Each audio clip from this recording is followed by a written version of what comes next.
Please, let's say where you are joining from. If you are joining from anywhere in Nigeria, please state it. If you are joining outside Nigeria, please state it. Let's know where you are joining from. From Lagos, Abubakar. Someone mentioned that Abuja. Someone mentioned that he has Ondo. That is good. He has not seen the material we shared yesterday. Alam from India, welcome. Lagos, Lagos.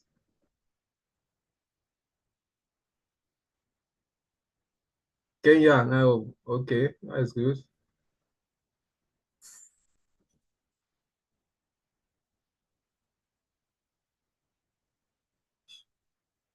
Kenya, Nairobi. Good to hear that.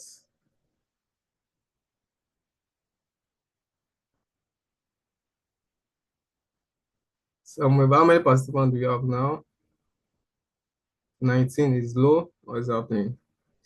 I'm expecting over 70 people. 20. We start when it's 9, 10, please. Let's just wait a bit.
Can you see my screen?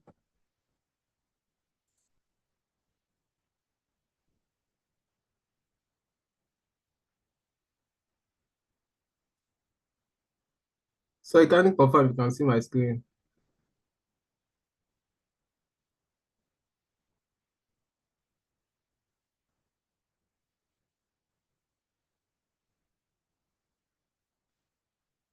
Cool, cool, cool. So we send this material to you all.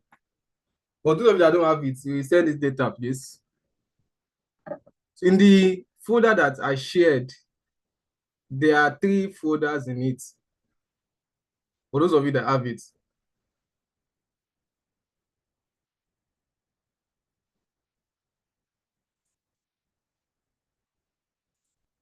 There are 3 folders. The folder I shared is solar design. And who is active here that I can unmute so as if you're responding? Let me unmute some people. I think Abdulkarim Abu Fatah. Okay, unmute. Who again is active? Dijan, unmute. Afreen. Okay. Hello, good morning. Good morning, everyone. Yes, can you hear me? Okay, that's fine. If you want me to unmute you, just raise up your hand so as to be very interactive. Okay. So the material that I shared yesterday, solar design, it has 3 folders. Can you confirm that? Yeah, I have downloaded it. Okay. Yes, I Do you was have the also able to. so it has 3 folders, right? Yes, it has 3 Yes. folders. 3 folders. Class So the first one is the class material. That is where the material I prepared for the classes. The material. Okay, Bamidele Omona, no, I will meet you now. So I have that there. Then There's another one, study materials. Those are the materials that you can go to at your free time. You have a lot to gain on the material for on solar system and installation. So you have two, I currently have two materials there. I have a lot, but I don't want to upload all of them at once because you might be confused with it if the material is more. So I currently have two, solar PV installation and cable sizes and protection. So before next class, I will add another one. Then the last one is the data sheets. I have a lot of data sheets too that I'm going to look at, but currently I shared only for solar PV. So that is where we are going to start. So let's start with solar energy in Africa, challenges and opportunities. Can you confirm that I can see my screen? Can you confirm that you can see my screen? Hello? Can you confirm that you can hear me and see my screen? Bamidele, you can unmute yourself. You can see your screen. You can see your screen. Okay, so it's now showing solar energy in Africa, challenges and opportunities, right? Yes. Okay, so let's go to that material first. So I prepared the material for that myself. So the topic is solar energy in Africa, challenges and opportunities. Firstly, I want you to know what is solar energy. Because we are saying solar energy, some people might not understand. Solar energy is energy from the sun that is converted into thermal or electrical energy. Solar energy is the cleanest and most abundant renewable energy sources. There are three main ways to harness solar energy. The first one is solar photovoltaic, that is, call it PV. Solar photovoltaic, call it PV. Then the other one, solar heating and cooling, also called SAC. Then we have the third one, concentrated solar power, CSP. The solar photovoltaic device is the focus of this class, so you are not looking at the second or the third. Solar PV device generates electricity directly from sunlight via an electronic process that occurs naturally in certain types of material called semiconductors. For those of you that are in engineering or science, you have two types of materials. We have conductors and insulators, but between conductors and insulators, we have semiconductors. So solar PV devices are semiconductors. Solar energy is a very flexible energy technology like fossil fuel generators. It can be built as distributed generation, located at or near the point of use, e.g., solar home system, where you have it in your home. Those are the generators you have at home. It's not like hydro. Hydro is majorly where you have rivers flowing. It's not something that can just easily locate in your house. It can be built as a mini grid, commercial industrial solar system. It can also be built as a central station called utility-scale solar power plants that supply power to the grid. But the focus of this class is on small-scale distributed generation that is less than 50 kVA. So what we'll be designing in this class will be less than 50 kVA. For those of you that will be doing as the assignment that I'll be giving you, please, let's limit it to 50 kVA for now. Probably later we have another class on commercial system can have a bigger capacity. So battery storage can also be integrated into a solar system to store excess energy during the day. The energy stored in battery can be used during grid outage when the generation from the solar PV is insufficient or when the weather is cloudy or at night. A solar system can be off-grid tied or off-grid. The grid tied, also called on-grid solar system, is connected to the grid, is tied to the grid, and can supply excess solar energy to the grid. Battery storage is optional in a grid-tied solar system. It's often used in countries with stable and reliable over 99% availability grid supply. So for grid-tied solar system, mostly in Africa, we don't use grid-tied solar system because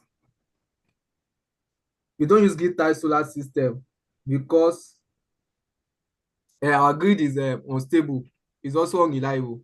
So when the grid is not available, grid-tied solar system will not work. So because of that, we don't use that in Nigeria. So an off-grid solar system is not tied to the grid, cannot supply excess electrical energy to the grid. Unlike a grid tied, when you have a grid tied inverter, a grid tied solar system,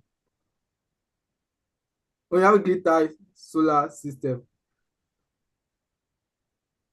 So when you have a grid-tied solar system, when the generation is more than what required, let's say what the solar panel is generating is 100 watts, for example, and what you need is like 50 watts. The excess energy can be supplied to the grid. But in an off-grid, the excess energy, you need a battery to store excess energy. Need a battery to store excess energy. So off-grid solar system is the most common in Africa due to the unreliable grid supply in most African countries. Off-grid solar system will be considered in this that. Apart from, I heard that South Africa are using grid tied, and also I think Egypt.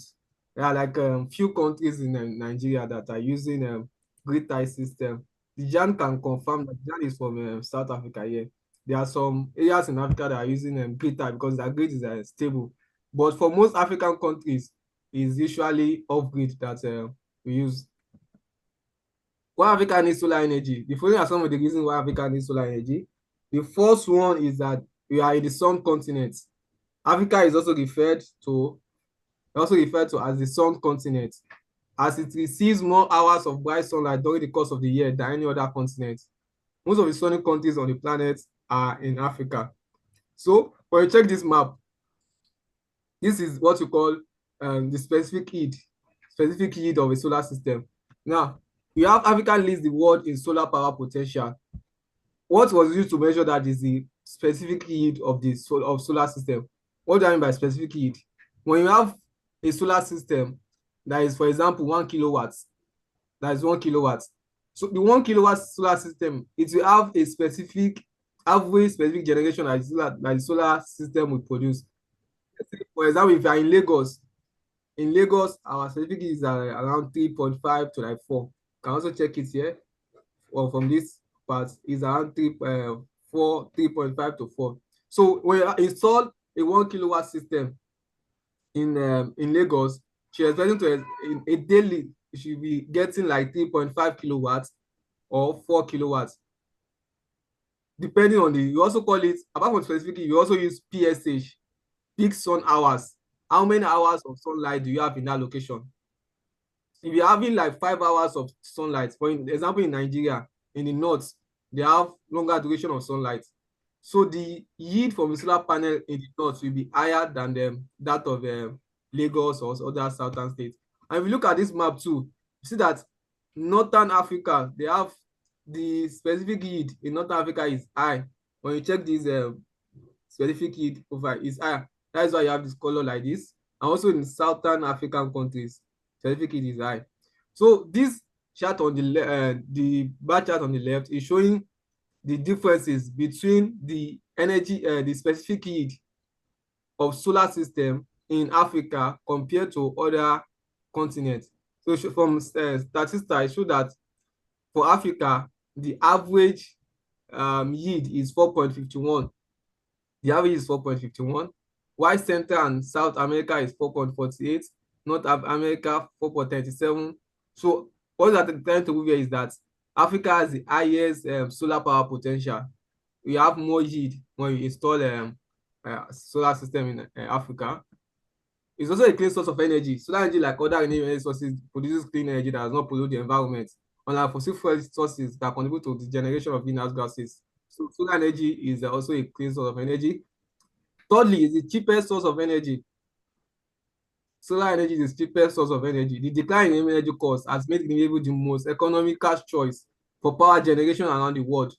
The rapid reduction in solar energy costs has been driven by a combination of technological advancements, increased production volume. There's increase in the production of solar system, and majorly in China and Europe, there's increase in production. That's why the price is reducing. When there is increase in supply, what will happen to a product? The price will reduce.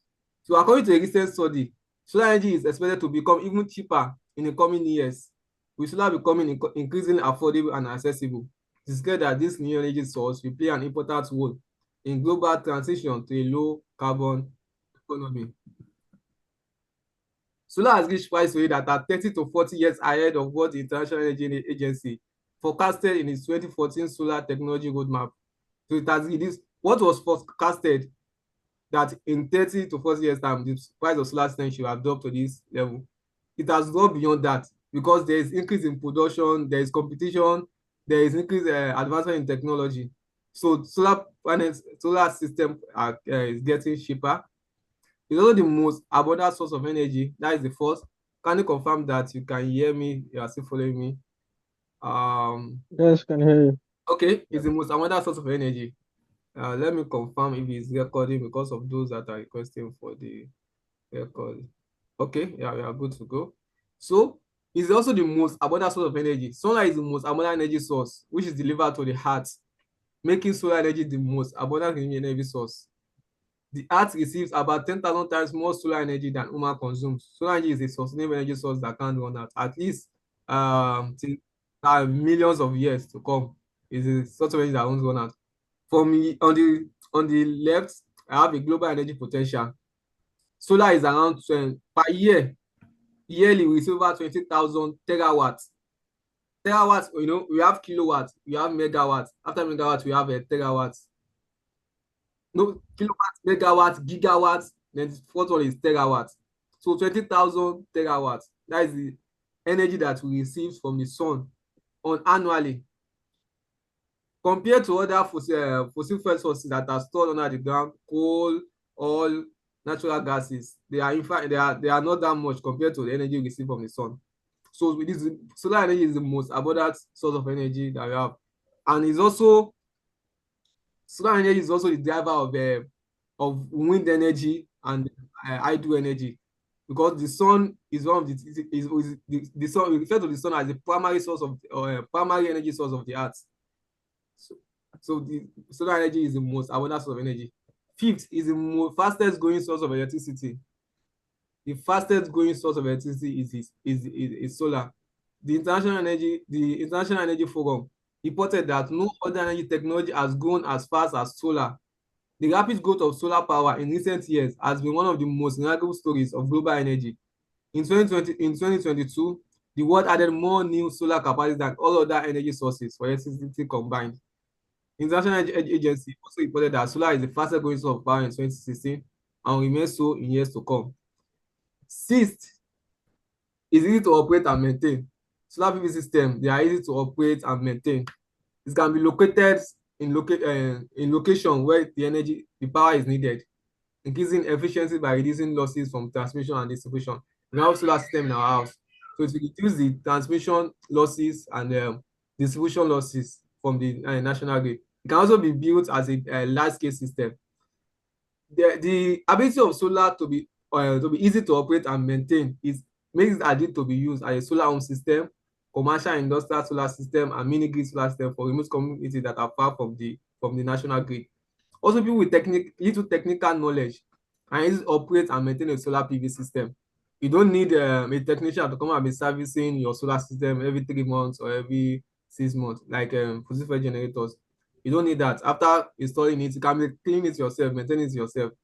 For those people that are using lead acid battery, flooded lead acid battery, you just need to change the water, add some waters when the water level is getting to a certain point. So it's very easy to operate and maintain. Then seventh, increasing efficiency. Solar system technology are getting more efficient over the years. There have been improvement in the efficiency of solar panels, batteries, charge controllers, inverter, under solar PV components. These improvements have led to a reduction in the cost of solar energy and also improve its reliability. The efficiency of solar system will continue to improve as technology continues to grow. So from this chart, we have the improvement in solar PV efficiency. We will speak about efficiency later in our next slide. In 1960, when in 1960, it was around 14% efficiency that we have in solar PV. For around 2016, the National Renewable Energy Laboratory and Swiss Center for Electronics and Microtechnology achieved 29.8% efficiency. That is around 2016. So I think currently we have around 40% efficiency. We are in 2025 now. So the efficiency of solar panel is increasing. But however, if you want to have higher efficiency of solar panel, the price will increase. The price will increase. So the solar panels available in the market they are around 50% to 25% efficient. If you are going for the one that is higher, that means you will need to spend more. That's just the repercussion of that. It's not that you can't have it, but the price will be higher. Then 8, least electrified continent. Despite Africa being the sun continent with the highest solar power potential, all the advantage of solar energy stated above, Africa is still the world's least electrified continent. Africa holds over 75%, that is 1/4 of the world population without access to electricity. Around 500 million people remain without access to electricity in Africa. We have only 3 African countries that had 100% access to electricity as of 2021. So we are still the least electrified continent, despite the fact that we have the highest solar power potential and all the obvious advantages of solar. Africa continues to lag other continents when it comes to using solar energy. This is majorly caused by financial gaps so from the energy projects. Concentrated solar power, CSP, and solar PV account for only 4.7% of Africa's solar generation mix as of 2021. From the report received from IRENA, IEA, and the USAID government, we have just concentrated solar power and PV is just 4.7% of the percentage of our power generation around Africa from solar power. Then unreliable national grid. While over 500 million people still lack access to electricity in Africa, those that have access are often burdened with unreliability of the supply. As of April 2024, we have a survey done by Afrobarometer, a Pan-African research network, that shows that out of the 57% of households connected to the grid, only 30% work all the time. That is rare. In Nigeria, in my country, it's rare to have all the time. But in some African countries, they have all the time. And it's also improving in Nigeria because of the segmentation of band A, band B. Band A customers now have over 20 hours of grid supply in Nigeria. 36% work most of the time, 10% work half of the time, and 30% works occasionally. There's also another one that says never work, 2%. They have grids connected, but maybe it's just once or twice in a year that it works. We have those categories too in Africa, but that is just 2%. The high cost of alternative power. The unreliability of grid supply led many Africans to invest in alternative power sources dominated by fossil fuel generators. The fossil fuel generators are unsustainable due to the continuous fueling, operational costs, and maintenance costs. So that is because of the unreliability of the grid, we have people investing. Can you hear me? I think the network. Yeah, we can hear you. You Okay. were frozen for like some seconds. That's cool. So let me set up something on my phone.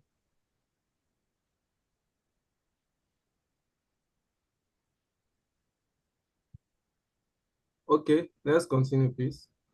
So in firms that owns or share a generator, percentage of firms, this is a data retrieved in August 2012, but it's still relevant. In Nigeria, in Africa, Nigeria is the highest importer and operator of generators. Nigeria is the highest, followed by Kenya, followed by Senegal. I don't think the data has changed much from 2012. I don't think data has changed much. Nigeria is still the highest importer and operator of generators. The alternative to grid expansion. African policies are focused on grid expansion to increase the population of Africans with access to the grid. Grid expansion was, however, not sustainable due to the high costs involved, unreliability of the grid, and power generation capacity not sufficient for those already connected to the grid. What do you mean by grid expansion? Now, we have the grid supplying power to a certain percentage of people. We now want to expand it to those that don't have access to the grid supply, maybe remote community. We can do that, but we look at it, is it sustainable? Firstly, those that are connected, they don't have the supply is not sufficient for them. We now want to expand it again. So that is not a sustainable solution. The sustainable solution that was proposed is solar mini grid. Solar mini grids provide alternative to grid expansion. Instead of expanding the grid, the grid network that is not reliable, that is not sufficient for those that are connected, let's, instead of expanding that grid, let's build a solar mini grid for those that don't have access to the grid. So solar mini grid consists of solar panel, inverter, batteries, power management system, and other components that provide clean and reliable energy to communities that are far from the grid or have irregular power supplies. Solar mini grid provide electricity to millions living in rural and remote communities with concentrated population, while solar home system serve areas with dispersed inability.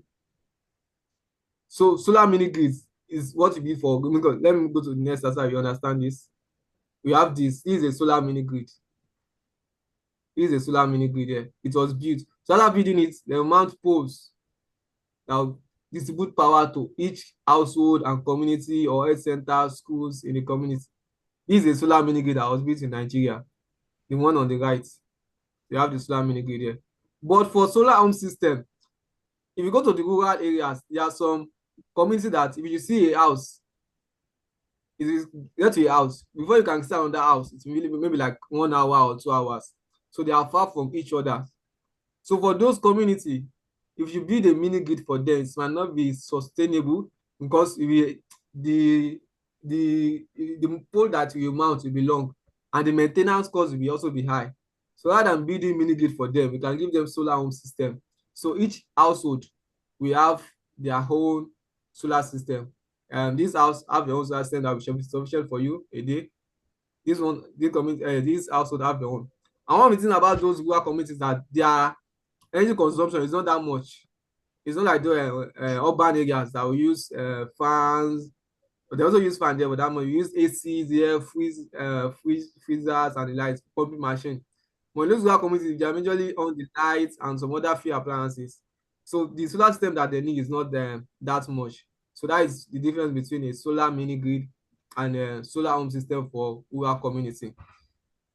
Also, IEA, National Energy Agency, also mentioned that the least cost solution for delivering universal access in the energy for all case 2030 is to have, you can have a grid access for 150 million additional people. Out of those that are not connected to the grid, grid expansion can be done for over 150 million of them, with hydro accounting for the lion's share. The second, decentralized solution, mainly solar PV, that is mini grid, solar mini grid for the remaining 450 million people in rural areas. So 3 times, while 150 million people can be connected to the grid, out of those that are not connected, times 3 of that is 150 million people. Solar mini grid can be built for them. And I want to know about universal electricity access by 2030. So universal electricity access by 2030 is a key component of the United Nations Sustainable Development Goal 7, which aims to ensure access to affordable, reliable, and modern energy for all by 2030, including universal access to electricity and clean cooking, a greater share of renewables in the energy mix, and a doubling of the rate of improvement of energy efficiency. So by 2030, one of the United Nations Sustainable Development Goal 7 is to have all those communities, rural communities that are not connected to the grid, to have them to ensure that they have access to affordable, reliable, and modern energy. That is what one of the goals of SDG 7 is. Then 12, Africa is most at risk of climate change. Africa is most vulnerable to climate change globally. Climate change tends to mostly affect the poorest countries that have the lowest carbon emissions by adding pressure to already strained environmental and economic system. It increases resource competition, intercommunal grievances, state fragility, and other vulnerability. Although Africa is responsible for about 4% of global greenhouse gas emissions. Greenhouse gases are gases that causes climate change. But Africa, we don't, our power generation is not that much. It's the developed countries that contribute most to global greenhouse gas emission. Our Africa contributes just 4%. But the consequence of global warming is Africa is at risk most of climate change, because there will be increase in resources. When resources is low, people will be competing for it.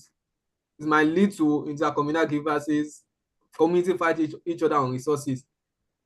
It's common in Africa to be hearing that 2 communities are fighting, and if you ask them what are they fighting for, they might say that they are fighting for maybe a river they have, that is what they get water. It's because that is the resources that they have. So when resources are limited, there will be intercommunal grievances. So from a statistic given by Statista, it shows that Africa is on the fourth line of climate change. Why most other countries, most other continents outside Africa, they have from the data, from the research that was done, they did an index score for climate resilience of African countries in 2024. Shows that the average of Africa is 27. Based on assessment of local impact and country adaptive capacity, the Henley and Partners Index gave an average climate resilience score of 27 for the continent as a whole, a particularly low level compared to the rest of the world. So the other continents, they have electricity, they have good road, they have good water supply. So climate change will not affect them much like Africans. So the climate change will have more effect on Africans than other continents. A report by the African Center for Strategic Studies showing a few of the ways climate change is already staining Africa's social system. So these are some of the ways. If you look at the Sahel has seen a 25% decrease in rainfall over the past 30 years. Population have migrated to the region's few permanent water points, substantially altering the social system. When there is climate change, those in rural areas, you will not expect them to stay there. You not expect them to you not expect, maybe in a community now you have a river that is supplying them water. The climate change now cause they lost access to the water. You won't expect those people to stay in that community. They will migrate to another community or to urban areas. That will increase the pressure on the resources of the new community or the urban area. So these are some of the selected effects of climate change on Africa. Also, the World Meteorological Organization, African Union Commission, and United Nations Economic Commission for Africa knows that Africa bears an exceptional heavy burden because of climate change and disproportionately high cost of essential climate adaptation. By 2030, it is estimated that up to 118 million extremely poor people living on less than $1.90 per day will be exposed to drought, flood, and extreme heat in Africa if adequate response measures are not put in place. This will place additional burdens on poverty alleviation efforts and significantly hamper growth, the report wants. So this is the report. The North Africa will be exposed to heat waves, Central Africa to drought, and Southern Africa will be more of floods. So Africa is more exposed to climate change. And the 13th, the renewable energy potential in Africa remains untapped. Africa's energy potential largely remains untapped, unlike most of its other naturally endowed minerals.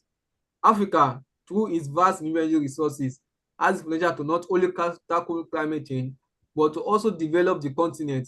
Solar, wind, hydropower energy, and green hydrogen can also be exported to earn carbon credits and generate new revenue streams. As of 2020, the percentage of renewable energy in Africa is 9%. Only 9% from the report given by PwC. Southern African has the highest, followed by East Africa, followed by North Africa, West Africa, and then Southern Africa. Combined, it's just 9% of renewables. The hydropower potential, our current electricity generation in Africa is around close to around 900 terawatt hour. But the hydropower potential that we have in Africa is over 1,800 terawatt hour. So the hydropower alone is enough to power Africa with our current existing generation. It also shows that this estimate was given by IEA 2019. The current existing generation in Africa is around 900 terawatt hour, but the estimated solar PV potential in Africa is around more than 600,000 terawatt hour. Also the wind. So we have vast renewable energy potential, but cannot be explored. So this is the distribution of identified renewable energy potential in Africa. Some countries have more solar energy potential, while some countries have more hydropower potential.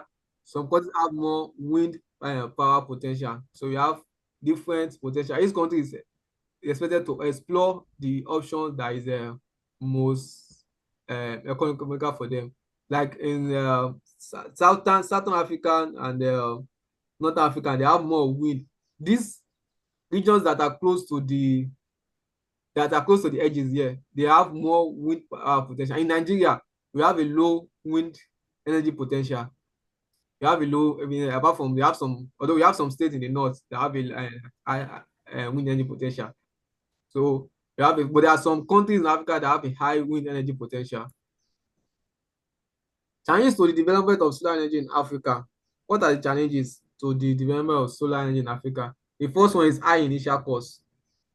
The biggest constraint to solar energy is the high initial cost compared to fossil fuel generators with low initial cost but high operational and maintenance cost. If you want to buy a 5 kVA generator, do anyone give an estimate of the price? 5 kVA generator. Can anyone give us an idea of the price? Do you have an idea? Is there anyone that have an idea of a 5 kVA generator? We have engineers here now and technicians. If you want to unmute you, please raise up your hand. What about a 5 kVA inverter? Does anyone have an idea of the price?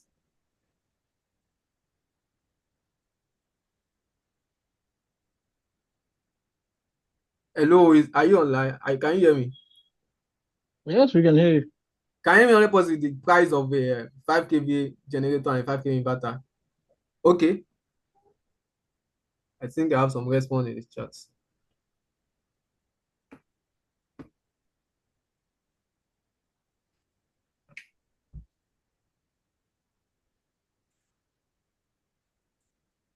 Okay, luminous 5 kVA is 415K. That is roughly 100K. No, 5 kVA go at 750K. Are you speaking? I'm speaking of the complete system, solar panel, inverter. Let's just estimate the 5 kVA inverter, 5 kVA solar panel, and 5 kilowatt solar panel, 5 kVA inverter, and 5 kilowatt hour battery. I'm seeing 750K. I don't think that can be true. 750K. Complete system, not less than 6 million.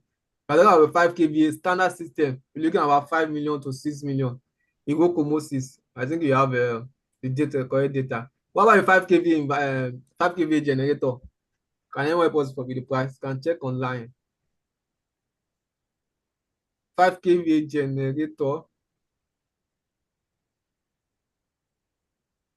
Any brand. Anyone help us with the price?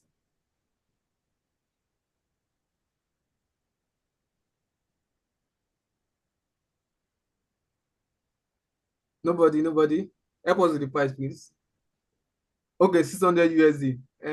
Yes. 600 5 Say kVA. 1.5 million.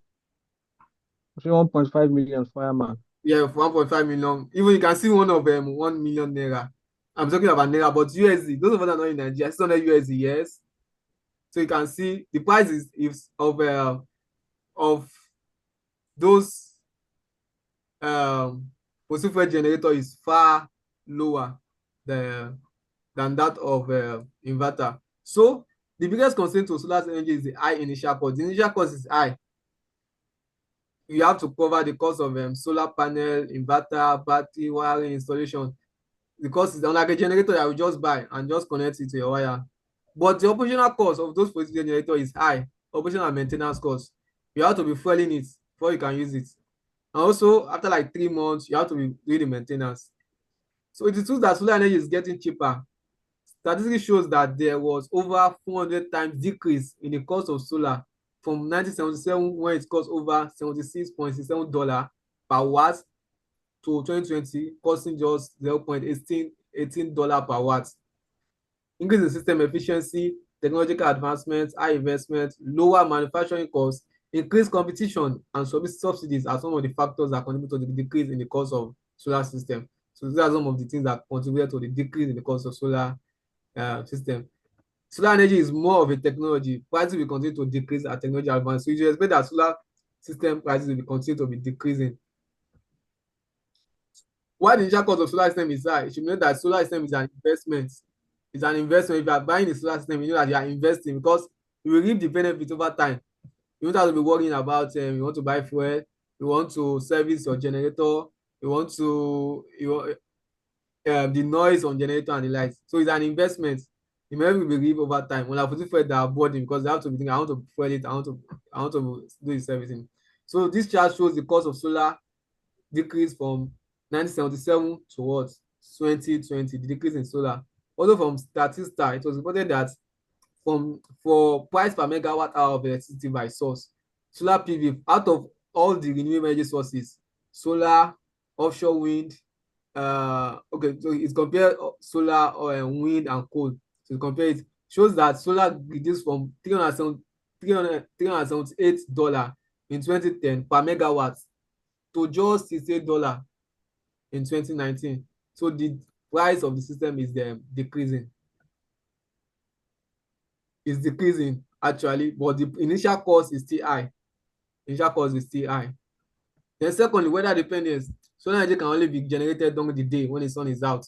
It's not like wind energy. Wind energy is also intermittent, but it's not only during the day or during the night. So you can have, if you have a solar, if you have a wind turbine, you can generate both during the day and night. Also hydro can generate during the day and night. But solar energy is majorly during the day. While solar energy can be generated on a cloudy day, some levels of daylight is still required in order to harness the sun's energy, and the amount of energy that can be generated varies greatly.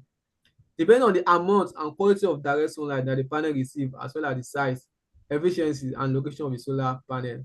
So those are some of the constraints of solar PV, weather dependence. Then the third is roof and land mounting space. Solar energy generation requires mounting space. You need to mount it on a space, maybe on the roof or on the land. Most residential, commercial, and industrial systems are installed on roofs. In some cases, the roof space available might not be sufficient to just solar panel that will generate the energy required for daily usage. If you are into solar system and you're doing energy audit, sometimes you get across to some customers that they want to install solar, they want solar, but the space they have on their roof is not enough to generate enough. If you have that experience, you can let us know. They have the roof, they have their roof space is not enough to mount solar panel that will generate maybe what they need per day is around 50 kilowatt hour, but the space that is available can only generate like 20 kilowatt hour. So mounting space constraint is part of the constraint solar panel. But solar panel installed on ground mounted, are typically less constrained by space. But the advantage of that is that most people don't like to use land for solar panel, particularly in urban areas, because land is itself is it's expensive in urban. But for rural, they can mount it on the land space where they have sufficient land. So, but for solar panel installed on ground, it's typically less constrained by space. The roof space of 9 to 20 square meter is needed per kilowatt hour per kilowatt of rooftop solar system. So it depends on some factors like solar panel efficiency, technology, and orientation. We have the orientation of solar panel. We have portrait and landscape. So the orientation that you are choosing will determine the space that the solar panel will take. And also import dependence.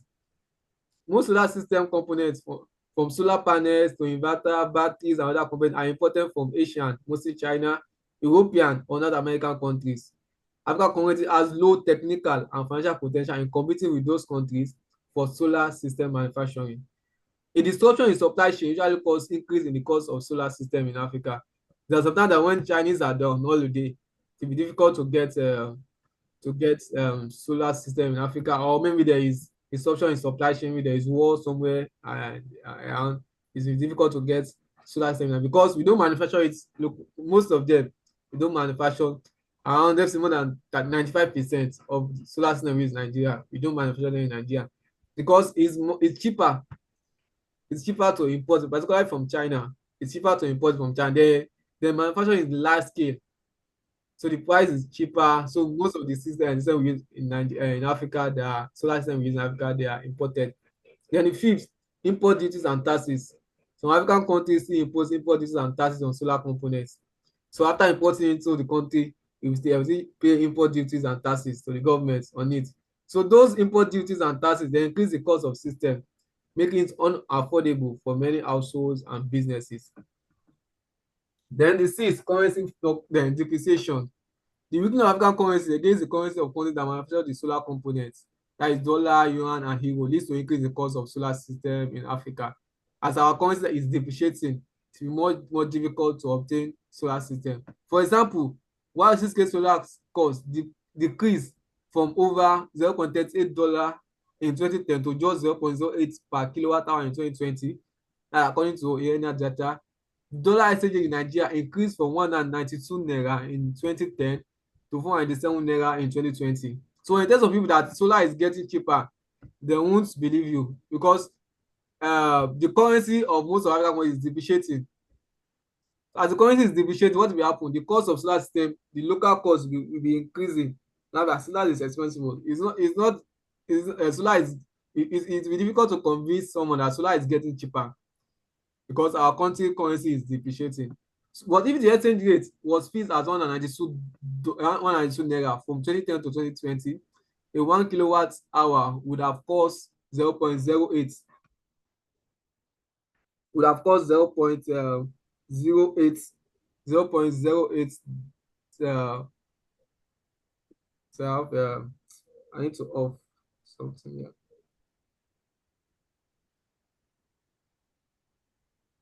Sorry.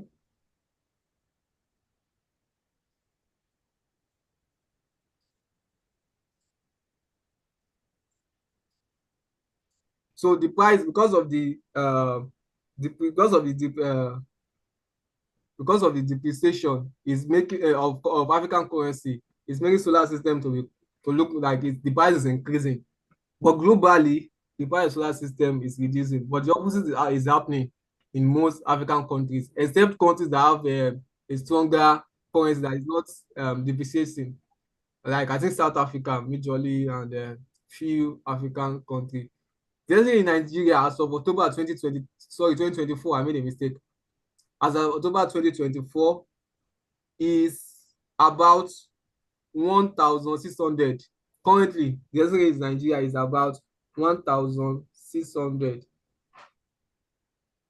It's about 1,600. So if you now compare, you can imagine the effect that we have on the cost of solar system. So the solar system is currently expensive in Nigeria because of the increase in exchange rates. Is currently expensive because we are importing it into the country and the exchange rate is high. So to even free solar to someone is sometimes difficult. With this person be able to afford it because of the high price. So that is it. Then this is just the data of exchange rate in Nigeria from 2005. One USD in Nigeria in 2005 was just 130 naira.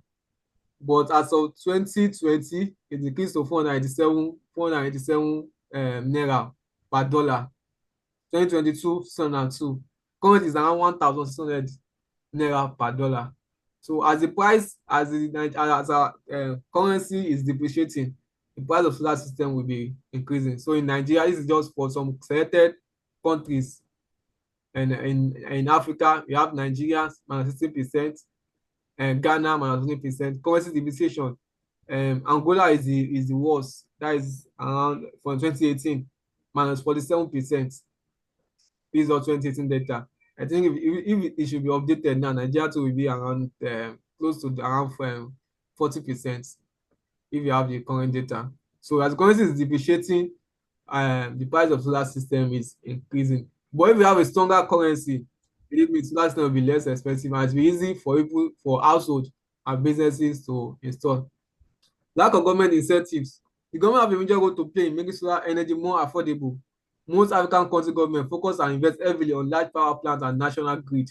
We see, particularly in Nigeria, we speak about national grid, without more consideration to give incentives to homes and businesses that want to switch to solar.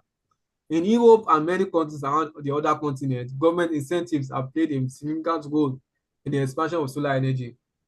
Incentives including subsidies and tax credits. You have subsidies on fuel, just like in some countries in Africa, we have subsidies on fuel, subsidies on some products.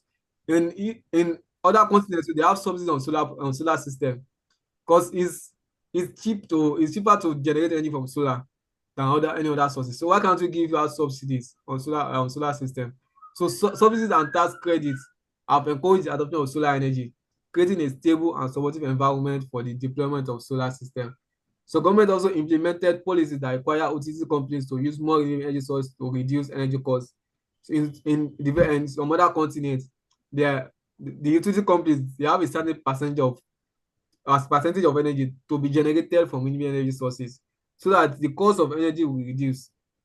If the cost of generating energy is high, it will be passed to the final consumers. They pass to the final consumer and the price will be higher. So in some countries, there is policy that no, we want to generate at low price so that customers will paying at low price. But in most African countries, that is not in effect. The affordable financing model, there's currently low solar energy long-term 10 to 15 years financing model in Africa to provide long-term financial support to those that want to switch to solar. Solar is expensive and the initial cost is high. In some of those European countries and other continents, they have financing model that you can pay for your solar system for over 10 years to 15 years. You just pay a certain amount per month. But in Africa too, we have them, but it's not that much. Most of the ones they have is 1 to 3 years. It's even difficult to access. So most models offered by financial and renewable energy companies are short terms. It's difficult to even see 5 years in Nigeria. Like, I want to buy a solar system that is 5 million, and like someone said, a 5K. I'm sorry, I'm using Naira, but yeah, sorry for those that are in the that are not in Nigeria. So let's say solar system is 5 million Naira. You can repay it every year. You pay 1 million, 1 million, you can pay it. If you have a 10 years tenure, now you can pay 400,000 per year till you complete your payment. But although what's be added, interest will be added too. It will be easier for people to switch to solar with that. But when those financial models are not available, it will be difficult for people to switch to solar. People just get generators. Let me just get specific generator and be fueling it with whatever I have. So we have unfavorable financing model in Nigeria, in Africa. There need to be a better collaboration between the government, financial institutions. Financial institutions also offers financing for solar system. Like recently, Access Bank joined, and some many other banks in Africa that are offering financial support, for example, to switch to solar. The energy companies. So we need to have more collaboration between the government, financial institution, energy companies, businesses, and individuals to create a better financing model for renewable energy system. Then ninth, we have low energy as a service option. Energy as a service or power purchase agreements, where business and homes only pay for the energy they consume from a solar system, is largely unavailable in most African countries. So like the supply we are paying to the national grid, for the national grid, we for those of us that are using energy meters, we load our meters and whatever we consume is what we pay for. In we can also have that for a solar system. That is only whatever you consume that you pay for. You don't need to own the system. So, but that model is largely not available in Africa. Power purchase agreement is not difficult to access in other continents. They have large power purchase. They will just another company, a multinational company that have money. They will install the system and be supplying you with the power. We'll just be paying for whatever you are using. If you're not using it, you won't pay for it. And there might be some other agreements. So for most African countries, that doesn't exist. For example, in Europe, there was 40% increase in renewable energy corporate rate (PPA) in 2022 to 2023. So in Europe, they have PPA, power purchase agreements, that they've offered to their businesses.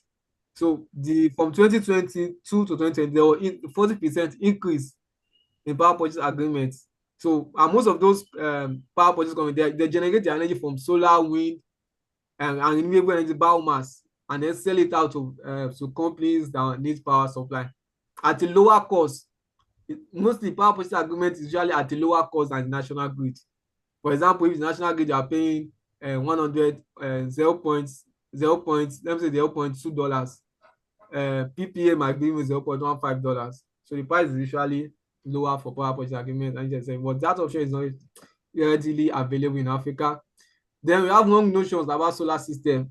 Some Africans have wrong notions about solar system due to their previous experience or ESA. So the following are some of the notions. Number one, solar can only power lights. Some people believe that solar can power light, TV, and minor appliances. So they don't believe that solar can power air conditioners, water pumps, washing machine, and the likes. So when you tell them that you can use solar for them, they say what is not possible. Then solar system durability.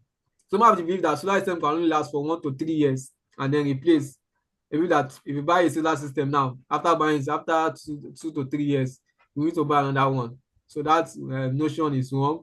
Although this was partly caused by low quality solar products imported into the continent, depending on the type of product you are getting. So whenever someone asks me about solar system, I should advise them to go for quality system so that they will use it for long.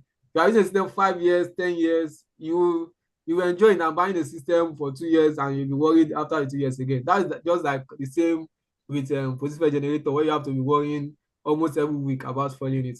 So if you want to get a solar system, it's better you invest on quality system that your mind will be at rest that, oh, okay, for the next 5 years, for the next 10 years, I don't need to worry about replacing the system. Also, the use of lead acid batteries that might need to be replaced after 2 to 3 years. So lead acid batteries, the last one is around 2 to 3 years, maximum 5 years. Difficult to see lead acid batteries that are beyond 5 years.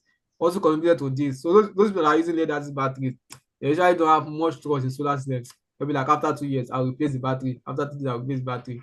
But the development of lithium-ion batteries with 10 to 15 years lifespan is changing this narrative. Lithium-ion batteries, they have 10 to 15 years lifespan.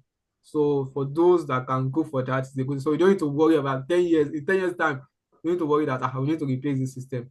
Also, some people believe that positive generator energy is cheaper. Yes, this is true. As someone mentioned, if you want to get a 5 kV generator, you can get less than 1 million naira. But a 5 kV complete inverter, solar panel, battery, can go up to like 5 million naira. So that is true. But if you are that is if you are considering the initial cost. When you factor in the fueling cost, that is the operational cost, and the maintenance cost of those for your generator, see that at the long run, the solar system will be what? Will be cheaper. So solar system is an investment. It's an investment. If you can get it, you will get your savings over time. So don't notion about solar system. Also, battery storage necessity. Battery storage in developed countries, developed continents with stable and reliable grid supply, battery storage is optional. So if you want to install solar system in your country, particularly in European countries, you can just get your inverter and solar panel. You don't need to get a battery. You don't need to get it because firstly, there is reliable power supply. So the reason why most of those European countries why they install solar system is because they want to reduce their energy costs. This some people are trying to get in. So they want to reduce their energy costs. The cost from the grid supply might be higher. Maybe they might be paying much than on the grid. So they want to reduce. That's one of the reasons why they installed solar system in European, and also some of them they want to sell power to the grid because you can sell power to the grid in all developed countries. Maybe you install a solar system now, and what the solar system is generating is more than your requirement. You can sell it to the national grid and you get paid for it. So that's how they don't install solar because they don't have power alternative because the grid is not reliable. Because the reason why most African install solar panel is because the grid supply is not reliable. So when the grid is out, you can switch to solar. But that is not the case in European countries. So for European countries, battery storage is not necessary. Why do you have batteries for solar system? One of it is to store excess energy. But in developed countries, you don't need to store excess energy. You can just supply it to the grid. Also, we add batteries to solar system so that when the grid is down, the battery can supply us. But in developed countries, the grid is always usually have 99% available. So don't need battery storage. But most African countries, we have unstable and reliable grid supply. So battery storage is usually required to set up a solar system. The battery storage requirement led to higher solar system initial cost in South Africa than other continents. If you want to install a solar system in Africa, it's much higher than in other continents because you need to buy a battery. You need to add a battery. And for those of you that are into solar system, you know that the cost of battery is highest in solar system. When you check the cost of solar panel, cost of inverter, cost of battery, the cost of battery might be like 50% of the cost or 60%, depending on what battery you are getting. So it's much more expensive to get install solar system in Africa than most other continents. Low investment. Despite Africa's huge renewable energy potential, the continent has the lowest investment in renewable energy. Africa continues to face a financial gap in funding renewable energy development and projects. So we have financial gap. There is low investment in renewable energy in Africa. The International Energy Agency recently reported that there was 47% decline in energy investment in Africa in 2023, while there was over, I think I have the chart here, yeah, 2023 saw a record investment in renewable, yet investment in Africa decline. Around the world in 2023, the investment in renewable energy is $470 billion. Investment in energy is $470 billion. But in Africa, it's just 4.79 billion USD. And it's also it declined. It's lower than that of 2022. So 47% decline. So if we now compare this 4.79 US billion investment in Africa compared to over 570 billion in the world, see that this 4.7% is less than 1% of 570 billion. And Africa is the second most populous country and highest landmass. Sorry, second most populous and second landmass. So the investment in renewable energy in Africa is far lower than other continents. On right, you see the drivers of renewable energy around the world. Who are the drivers? Who are those people? Which countries are investing much in renewable energy? The highest investor in renewable energy is China.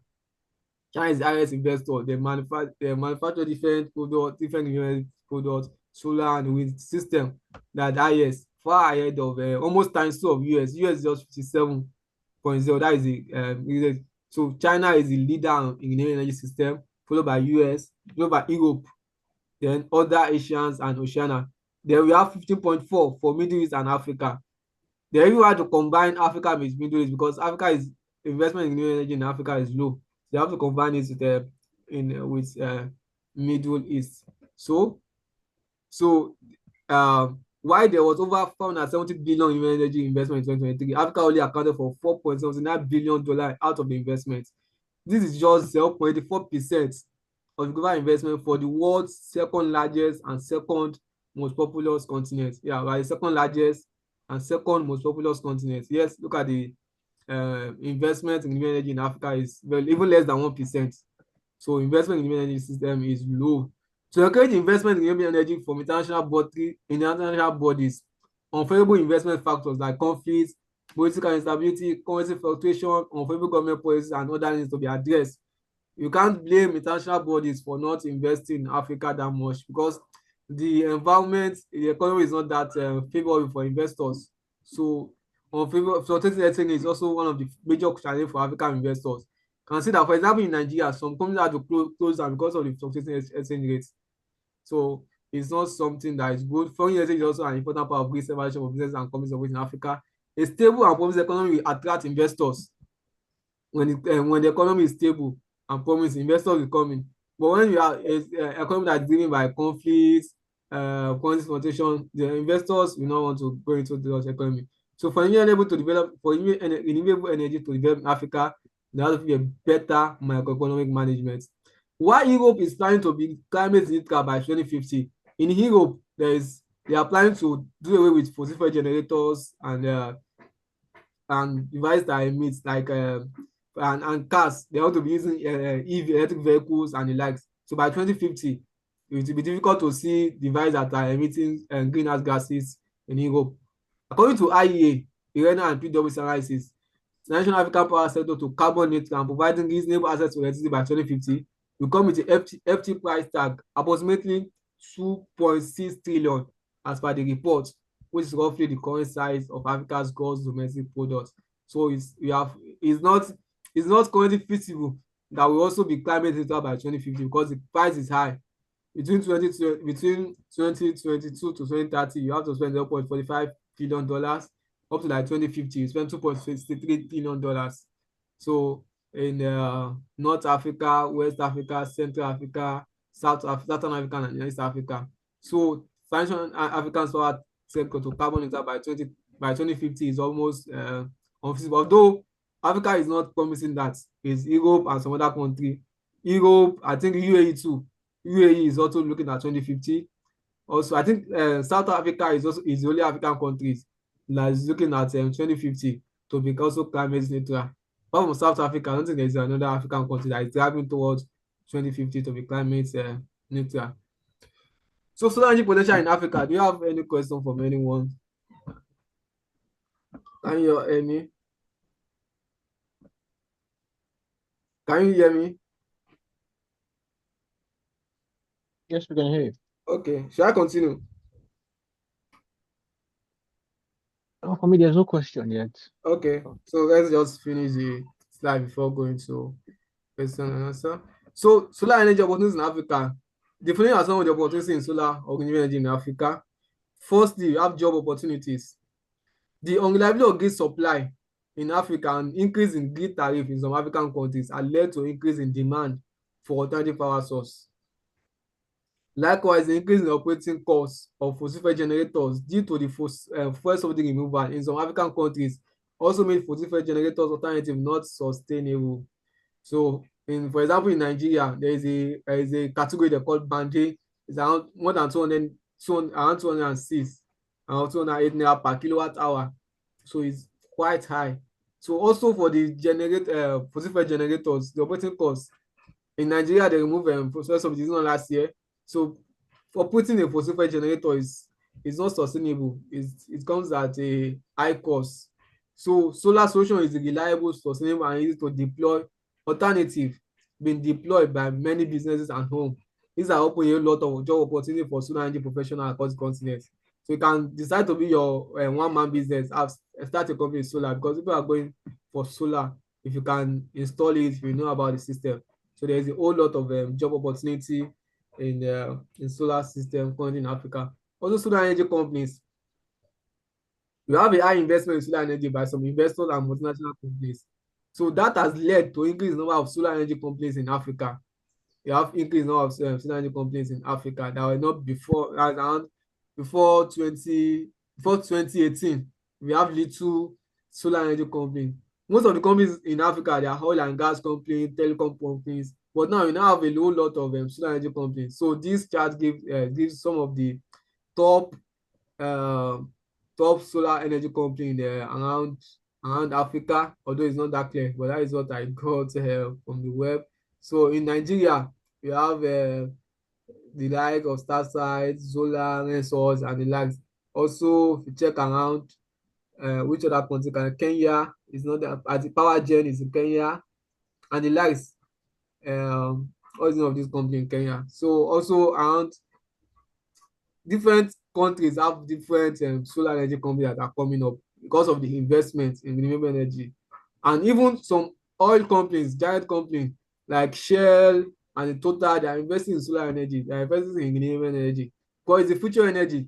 If oil companies are investing in renewable energy, that's so that they are aware that we are moving away from oil and gas towards renewable energy sources. They are already investing in it so that they will continue to be a major player in the energy sector. So energy is transitioning from fossil fuel alternative to what? Renewable energy. So the most funded companies is Sun King. I think Sun King is in most African countries. Sun King is in Nigeria. I think they are also in most African countries. We also have Copper, we have Zola, we have Delight, and that they are the most funded companies. Those companies, they are funded by investors. They invest in those companies for them to scale up a solar system or renewable. So we also have the investors here. The investors, these are multi-billion-dollar companies that they invest in renewable energy system. So we have some funder, DFI, Olon, and you know about those companies, not fund. They are some of the investors that invest in renewable energy system in Africa. So for those solar energy companies, some of the solar companies also offer training for African youths. If you look at the operational areas of the companies. So for most of those solar energy companies, they have different categories. They don't operate in all the areas. There are some solar energy companies that they are into solar home system. They are into solar home. What they do is they focus on residentials. If you want to install solar for your home, there are There are some companies that does that, standard companies, not one. We also have one man business, sole proprietorship, that like someone that have a skill in electrical or technical, he can start his company and be installing solar for system. That is also there. Apart from that, we also have solar companies that install solar for homes. That is our association. We also have small and medium scale enterprise solar company. So there are some companies that they focus more on businesses, small and medium scale enterprise. That's what that's what their customer segregation are. There are some customers that their own is commercial and industrial. They focus more on commercial and industrial companies. That's what they want to install solar for, or utility, high scale. So there are some companies that is mini grid. They focus more on mini grid. They go to rural communities and build mini grid for them, or small solar home system. So they have some companies in Africa that is their own specialization. And we also have solar equipment manufacturers. We have some companies in Africa that are already manufacturing solar panel, inverters, and batteries, but they are small scale. Can't compare it with what's obtained in China or other areas. So also scholarship opportunities. Due to the global commitment to transitioning to renewable energy solutions, the transition to renewable energy solution is global. It's not only in Africa, or it's global. But globally, we want to switch to renewable energy solution. So there is high educational and research opportunities for those that for pursuing a course relating to renewable energy and sustainable development. So if you are studying a course, maybe in electrical, mechanical, and the likes, or technical, you can relate it to renewable energy or sustainable development. So increase the chance of you getting a scholarship, because there are investments in it, there are high scholarship opportunity in those areas. Also migration opportunities. The demand for skilled renewable energy professional is global, and investment in renewable energy in other continents is far higher than that of Africa. So I've mentioned here that the investment in renewable energy is low. So some renewable energy professionals in Africa have had the opportunity of relocating to other continents to contribute to renewable energy solution development due to a better working conditions, opportunities, and some other factors. So some renewable after some time, they just that I'm not okay, because there is higher deployment of renewable energy solution, renewable energy system in other continents than in Africa. So some renewable energy some renewable energy company, some renewable energy professionals, they prefer to go to other continents, probably migrate to Europe or America or Saudi Arabia, UAE, and the likes, that deploy solar system in large scale, because that will also increase their level of experience. They will increase their levels. Also, they have a better working condition in some of those areas. So it's also a migration. If you are very skilled in renewable energy, you have the opportunity of moving out of the country. I joined the renewable energy company in around 2020. Now some of those that we started working together, they are not in Africa again. They've gone to other countries. So there's opportunity for you to migrate, because the demand for skilled energy professional is global. You are very skilled in it. It's global. So you don't need to limit yourself to one country or one country, but don't just forget Africa when you leave, so you can also contribute your quota to it. So there's migration opportunities. There's also job security. So renewable energy is the future energy. That is certain. That is why we have even oil and gas company investing in renewable energy. So renewable energy is the future energy. Pursuing a career in renewable energy is tantamount to securing a career growth. And as renewable energy is going, you are increasing your knowledge in it, you know that you are also going career-wise. There will continue to be massive investments and job opportunities in the sector due to the global shift to renewable energy solutions. Then positive impacts. Apart from both the monetary value, working in the renewable energy related fields should not only be viewed as an enrichment opportunity, should not only look at I want to work in the renewable energy because I want to make money. You also see it as an opportunity to contribute to the prevention of climate change catastrophe, which will have negative impacts on generations to come.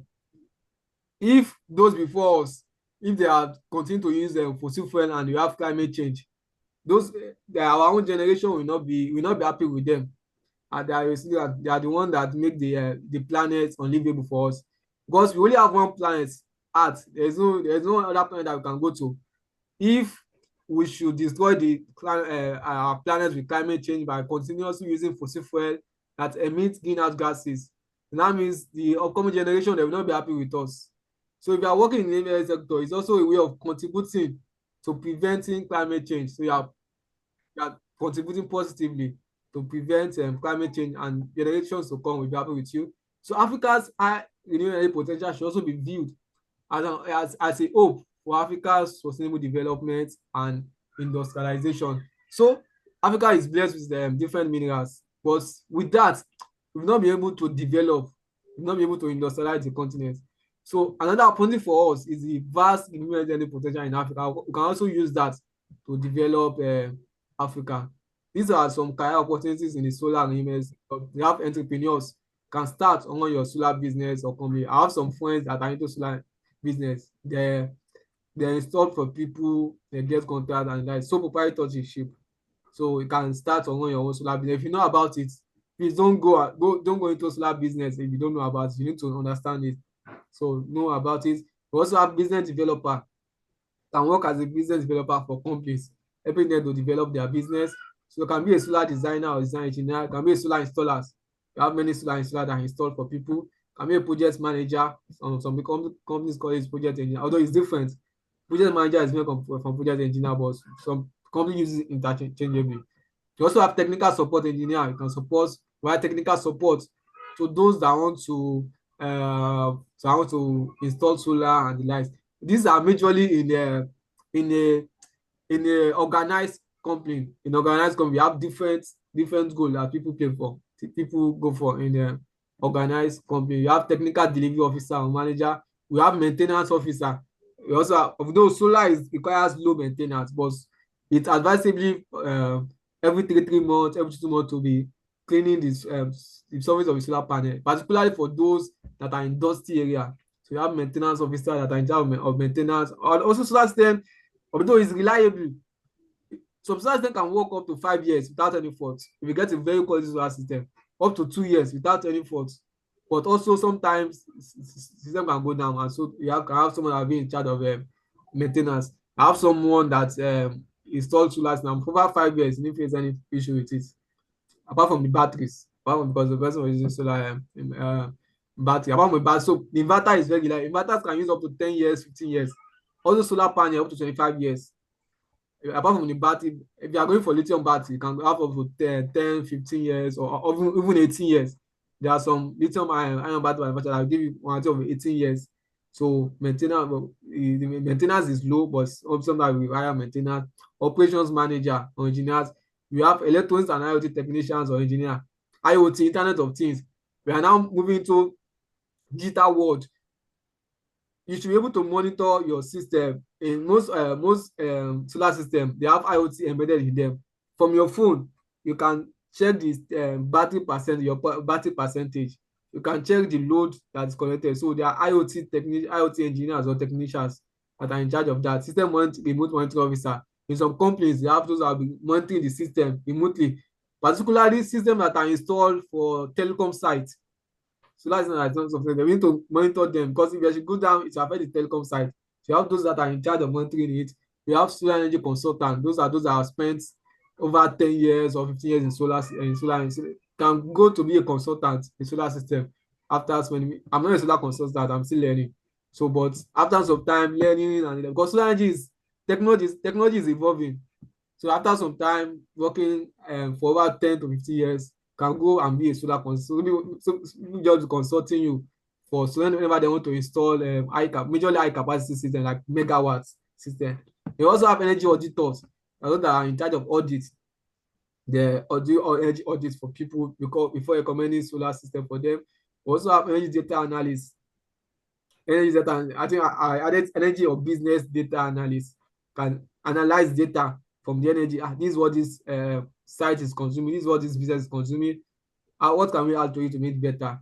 We also have energy data scientists. Data science is different from data analysis. So data scientists with the forecast. So we also have that. We also have sales officer or marketers. They are some of the people that are in charge of sales for companies, for those standard businesses. We have sales officers, we have sales manager, we have financial officers, we have commercial officers. Those people, they also have an idea about solar system. They might not be engineers, but for you to be working in renewable energy companies and be able to work well in it, you have to understand some solar concepts. that will help them to go. We also have legal and policy officers. We also have investment officers for those investors. They want to have investors that they'll be working, they're monitoring the business. This is what we invested, this is what we generated, and like. We also have supply chain officer or manager. We have customer relationship officers or manager. We have software or product developers like that are in charge of developing softwares for solar system. Some of the most solar system now they have software. If I've installed, I think most solar system, particularly those that make use of lithium-ion batteries, standard system are very expensive. They usually have softwares in them that monitors the system. We also have AI engineers. We have HSC officers or managers. We have ESG. HSC is health, safety, and environment. So we also have ESG, environment sustainability governance officers that are in charge of that. We also have GIS analysts. Renewable energy system and solar, we need data from site. What is the generation from this? If I should install this system on this site, what am I going to get from it? What amount of energy am I going to get from the system? Particularly for high capacity systems that are installed by big companies, they need to have an idea of what are we going to be generating from this system if you install it. So you have to have GIS data. We also have feasibility and risk analysts. We also have structural engineers. Solar systems are installed on structures.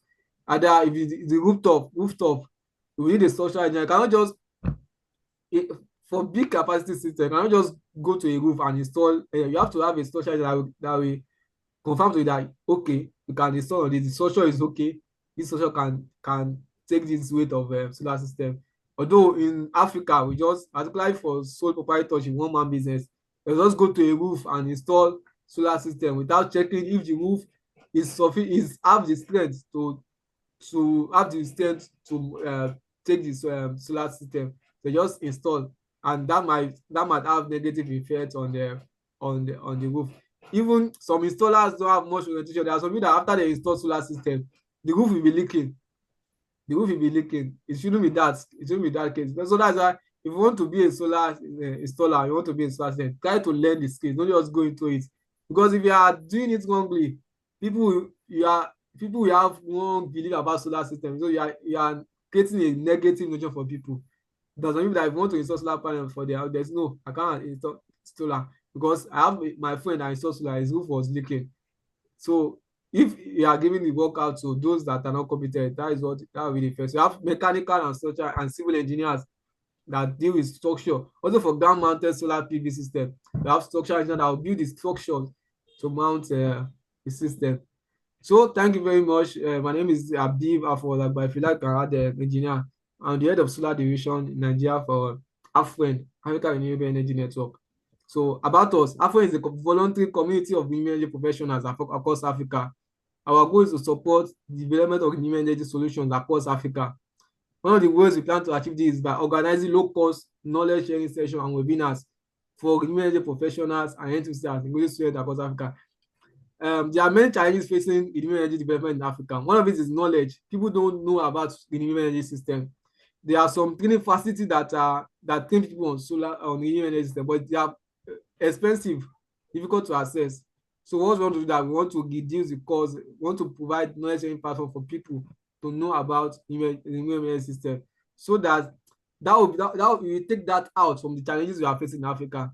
So it's not, if you are talking about renewable energy system, people will be able to speak more about it, people will know about it, and if you know more about it, you can also move out of the country and contribute to it. So our vision is to achieve affordable, clean, reliable, and sustainable energy solutions across Africa. We currently have 7 divisions. We have solar energy, we have wind energy, we have bioenergy, we have hydropower energy, green hydrogen, electric vehicles, and energy finance and economics. So by next year, we'll be having another knowledge sharing section or webinars on probably we are looking at wind or bioenergy or green hydrogen.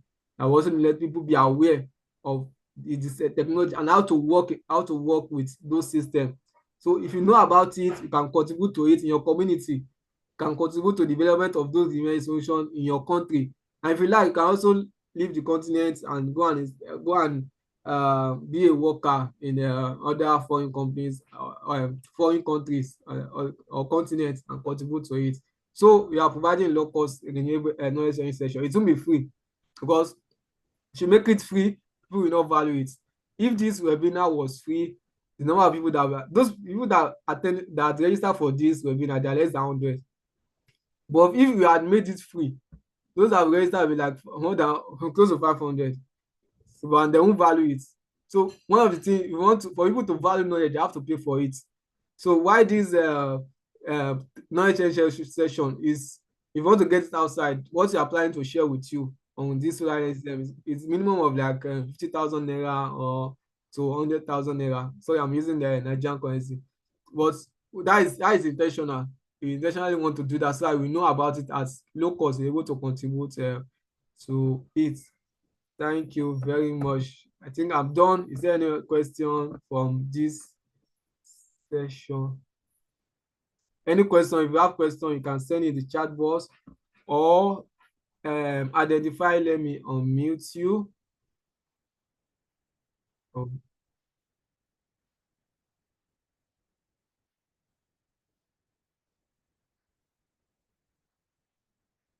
Okay, someone is sorry.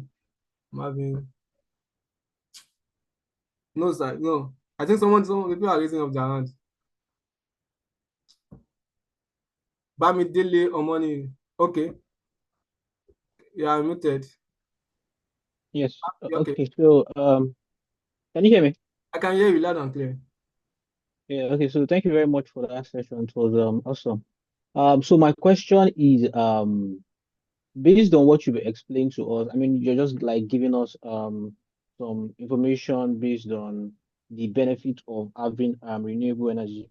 And I would like to ask for someone that really wants to go into this, what would be your recommendation to that person, and how long will it take for someone to, like say a complete novice that doesn't have any background in engineering to have a full knowledge of this? And then is there like an institute that you would recommend for someone to go to have like a um hands-on like practical session to be able Yeah, to demonstrate that is a good question. demonstrate what you taught us. So that's a good question, actually. So, if to learn about renewable system, Bamidele Omoni, you can move. Let me answer. Sorry, someone is up. Bamidele. Okay, okay. You've asked a question. You are the one, right? So, if you want to venture into the energy system or have your career goals in it, you have to work more with standard companies, standard women that are established, companies that are established. So in some of those companies, the investor company, they have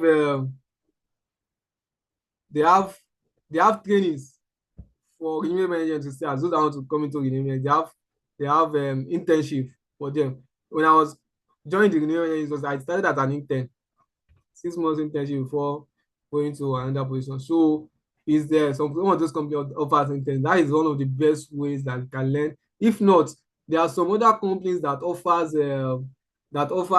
physical training. Physical training, you have to pay for that.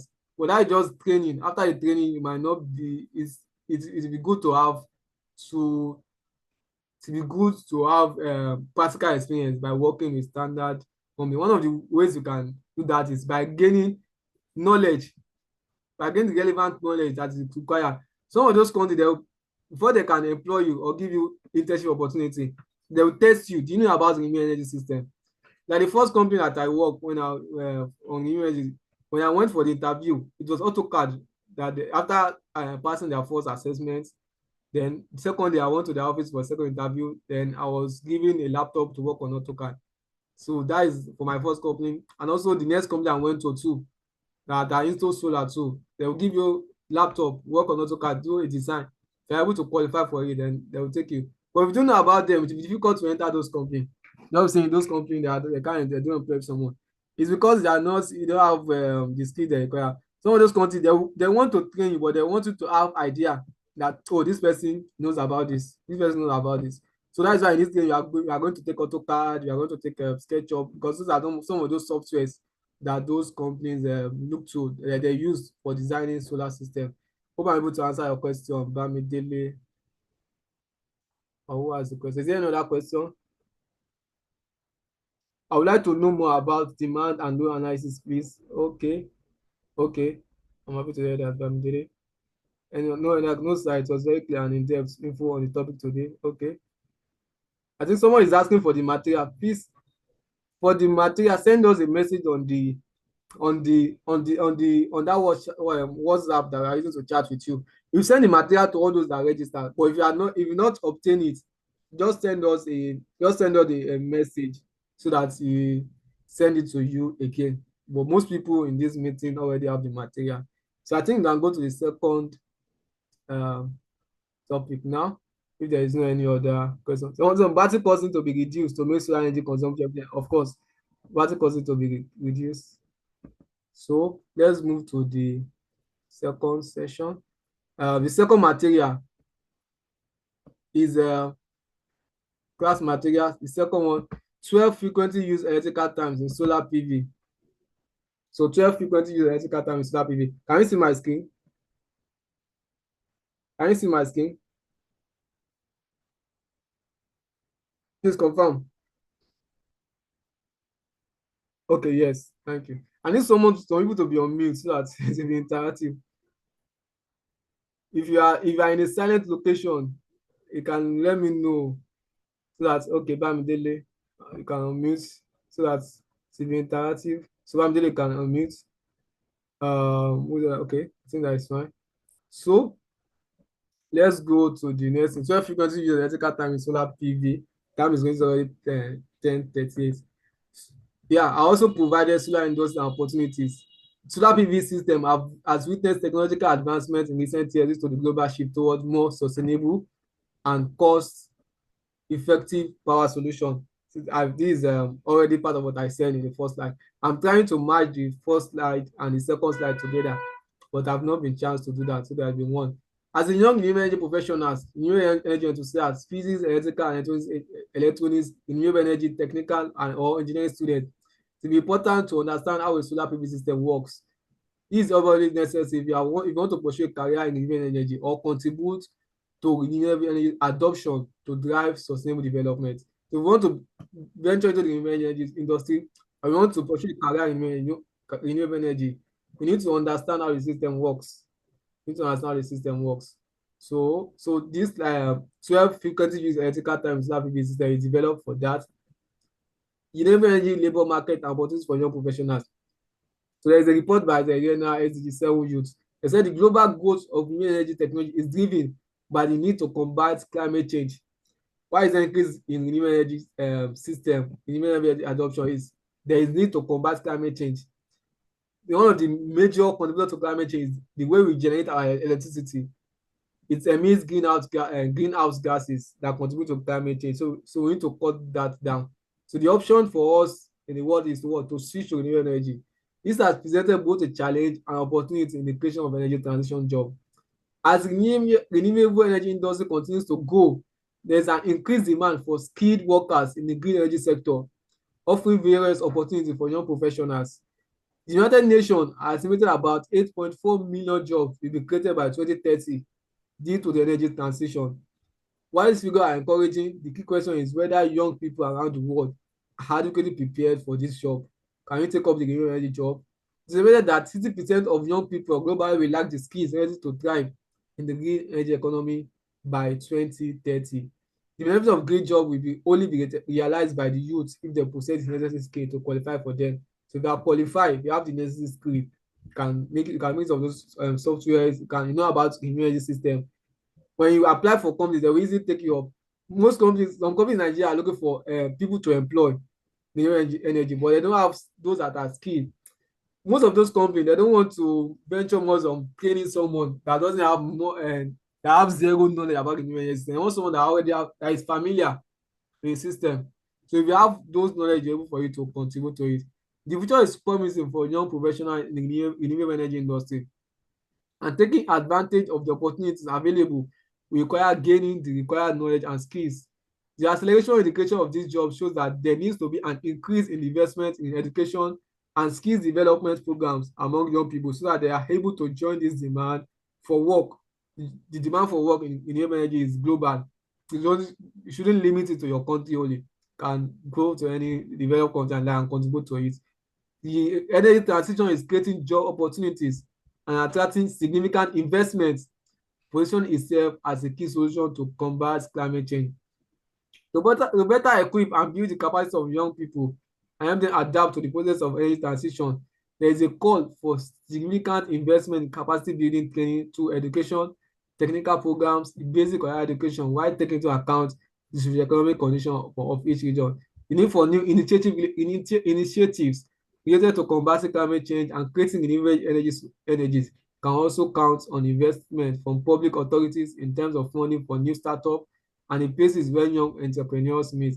Therefore, it is imperative that government, companies, and educational institutions to collaborate to create training programs that prepare young people for the green job market. So this training that you have is to prepare you ahead. If you have the opportunity of joining a company that needs renewable energy professional, you can apply and join them. They see that you are qualified, you can join them. And also, you can also decide to start your own business on renewable energy since you know about the system.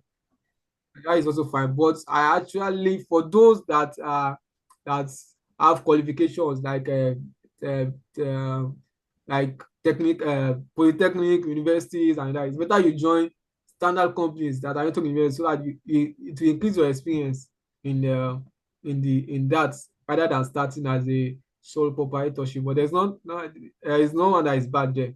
Is your choice. The Guinea energy sector employed 13.72 million people in 2022, 1 million more than 2021. As the chart below shows, employment in this sector has continued to grow globally since 2012. So there have been increase in demand for renewable energy professionals. The branch employing the most people in the renewable energy sector in 2022 was the solar photovoltaic industry. For solar is easier to deploy than most of the other renewable energy sector. With 4.9 million jobs, bioenergy, hydropower, and wind energy followed. The figure below shows the yearly increase of job opportunities in the energy sector since 2019. Clean energy employment has overtaken 14 fuels since 2021 and has employed 36.2 million workers in 2023. So the number of people that are employed in renewable energy is more than those that are employed in clean energy and that in fossil fuel. That is all I gas. We have 36.2 million people in 2023 compared to 32.1%. And the renewable energy is still growing. There will still be increase in number of renewable energy professionals that are working in the renewable energy industry. Now, you know about the renewable energy industry, the opportunity for young professionals in the sector. Let's look at what the solar PV system is before discussing the 12 frequency use electrical terms. A solar PV system. What is a solar PV system? A solar PV system or solar power system is also called a solar generator. We see some people they call it solar generator because it's also like the fossil generator, so they call it solar generator. It's not the renewable energy system which uses solar panels to convert solar into electricity. The energy generated can either be stored in a battery or used directly. Solar PV system produces a clean source of energy that does not pollute the environment like fossil fuel power system, such as diesel and petrol generators. On a fossil fuel power system, solar PV system is noiseless and it produces a cheaper source of energy that suits a wide range of applications such as residential, commercial, industrial, and large scale, utility scale. Like we have Kanji Dam in Nigeria also. In Nigeria now, you have Kanji Dam that supply power to millions of people. So you can also have that you have solar power plants, 5 megawatts and like 10 megawatts, 15 megawatts that supply power to millions of people, thousands of people. So it's not solar is not something that is just for residential or small something. No, it depends on the capacity that you want to install. If you look at the major component and element of mentioned in solar PV system, please those of you that are in engineering field or technical field, you might forgive me. I'll have to be going deep into some of the because there are some people that register for this course that are not in engineering or technical field. They have to break it down for them so that they won't get lost whenever we are moving. And this class will be, I'll try to slow down for this, but for the next week I might be going faster because I want you to understand it very well in this class. So by next week, when we are moving fast, you won't be confused that much. Just like you build the foundation, so you can now move at a fast pace. But for now, I will try to slow down so that everyone will understand. Either you are in arts or financial, or you have a background in financial or arts background, you're able to understand it. So we have a solar panel The solar panel is a device that converts sunlight into DC electricity by using photovoltaic cell. We also have the battery. It stores DC energy on the solar panel. We have a charge controller. Charge controller, it regulates the voltage and current from the solar panels. When you have energy, what we call energy is two things. Before you can have energy, we need to have a voltage and current. Voltage and current. So charge controller will control the voltage and current coming from a solar panel to make sure that it meets the voltage and current of the battery. So you have a charge controller. We also have inverter to use to convert this electricity from the solar panel or battery to AC electricity to power AC appliances. The inverter is that most of the appliances we use, they are AC. They use AC, not DC. While solar panel produces DC, battery also stores DC. You cannot store AC. You store DC in battery. So the function of an inverter is what? To convert the DC from a solar panel to what? To DC that will power our appliances, our fan, our TV, and most of our light bulb, fridges, air conditioners. They use AC, not DC. We have DC appliances and various appliances that can use DC electricity stored in a battery, rechargeable fans and like there are few that use DC. We have AC appliances, electrical appliances that use AC electricity. Most electrical appliances are powered by AC electricity, e.g. fans, refrigerator, pumping machine, water heater, and light. We also have what's called the grid. The grid is referred to the power supply by the government or private company to various homes and industry. We are hearing the grid. What is the grid? The grid is the power supply we are getting from our pole, our mount. In Nigeria, it is called NEPA. So we call NEPA in Nigeria. So whenever you are hearing grid, it refers to the supply directly. Since most of our electrical appliances are using AC electricity, the power supply we receive from the grid is also AC electricity. We also have auxiliary power sources that we use. These are power generators that use fossil fuel, charge petrol and diesel, and are often used when the grid is not available. When the grid is down, particularly in Africa, in developed countries, they don't usually have alternative auxiliary power sources like generators. Most businesses and homes after, apart from the grid supply, they also have generators or solar system. The reason for that is because the grid is not reliable, and when the grid is down, we need to have power. Energy is tantamount to efficiency. You will see that sometimes whenever there is no power supply at night, it will be difficult for you to work because when there is electricity supply, you have more let me do this. But when there is no supply, some of these that you want to do not be possible. So in most African countries, you have auxiliary power sources. In case the grid is down, you can use the auxiliary power sources. The major one that I use in Africa is the fossil fuel generators. Even around the world, petrol and diesel are often used when the grid is not available. Don't grid outage. A thermal solar PV system. So yeah, we have solar panel. This is solar power. Solar panel. Solar panel is what? We generate DC. This is a charge controller. This charge controller we charge the battery. If you connect solar panel directly to a battery, it can work. Yes, it can work if the voltage and current from the solar panel matches that of the battery, it can work. But in most cases, it's not require a charge controllers because a solar panel will not know when the battery is almost full or it's full. It just keeps supplying power to the battery. But a charge controller will say, this battery is full. I will stop supplying power to it. So charge controller is important. And also we have inverter. This is an inverter. So the inverter will take the DC from the battery and supply it to AC appliances. Some charge controllers have ability to power DC appliances directly. So from charge controller, the charge controller can take DC from the battery and supply it to DC appliances directly. A thermal solar PV system with grid and generator input. This setup is commonly used in rural community where there is no grid supply to charge the battery. But in urban communities like Lagos and Accra and the likes, where there is grid supply, our generator, we have grid and generator input so that the battery can be charged from solar panel. You can also charge the battery from the grid and you can also charge it from petrol generators. So it has the ability to charge. Like this one that doesn't have grid input or generator input supply. So this one is that grid and generator input. So some people refers to this as grid tied because it's taking power can charge from the grid. That is wrong. There are some engineers they'll say I have a grid tied inverter because the inverter can charge from the grid. No, a grid tie inverter is not an inverter that can charge from the grid. A grid tie inverter is inverter that can supply power to the grid. This inverter cannot supply power this one is just to take power from the grid to charge the battery. It can't supply power to the grid. Before you can call something a grid tied inverter, it means that it should be able to supply power to the grid. So some people honestly refer to this as a grid tied inverter because it's charging, it's just charging from the, it cannot supply power to the grid. So it's not a grid tied inverter. It's off grid. It's off grid system. Let's now turn to the 12 frequency use electrical times. Now let's look at the 12 frequency use electrical times. The first one is voltage. What is voltage? From primary school, secondary school, we have voltage in our physics. Voltage is a measure of work required to move an electric charge from one point to another against the force or resistance which try to keep electric charge static. It's also called potential difference, and is the amount of potential energy available per unit charge to move an electric charge to a conductor. It's also called electromotive force because it's the force which makes current to continuously flow through a conductor. So voltage is the force that pushes current. What we need is the current. Just like in a water tank, what we need water, but before you can get water, sometimes you need to apply pressure pump. So voltage is like the pressure that pushes the current that we need.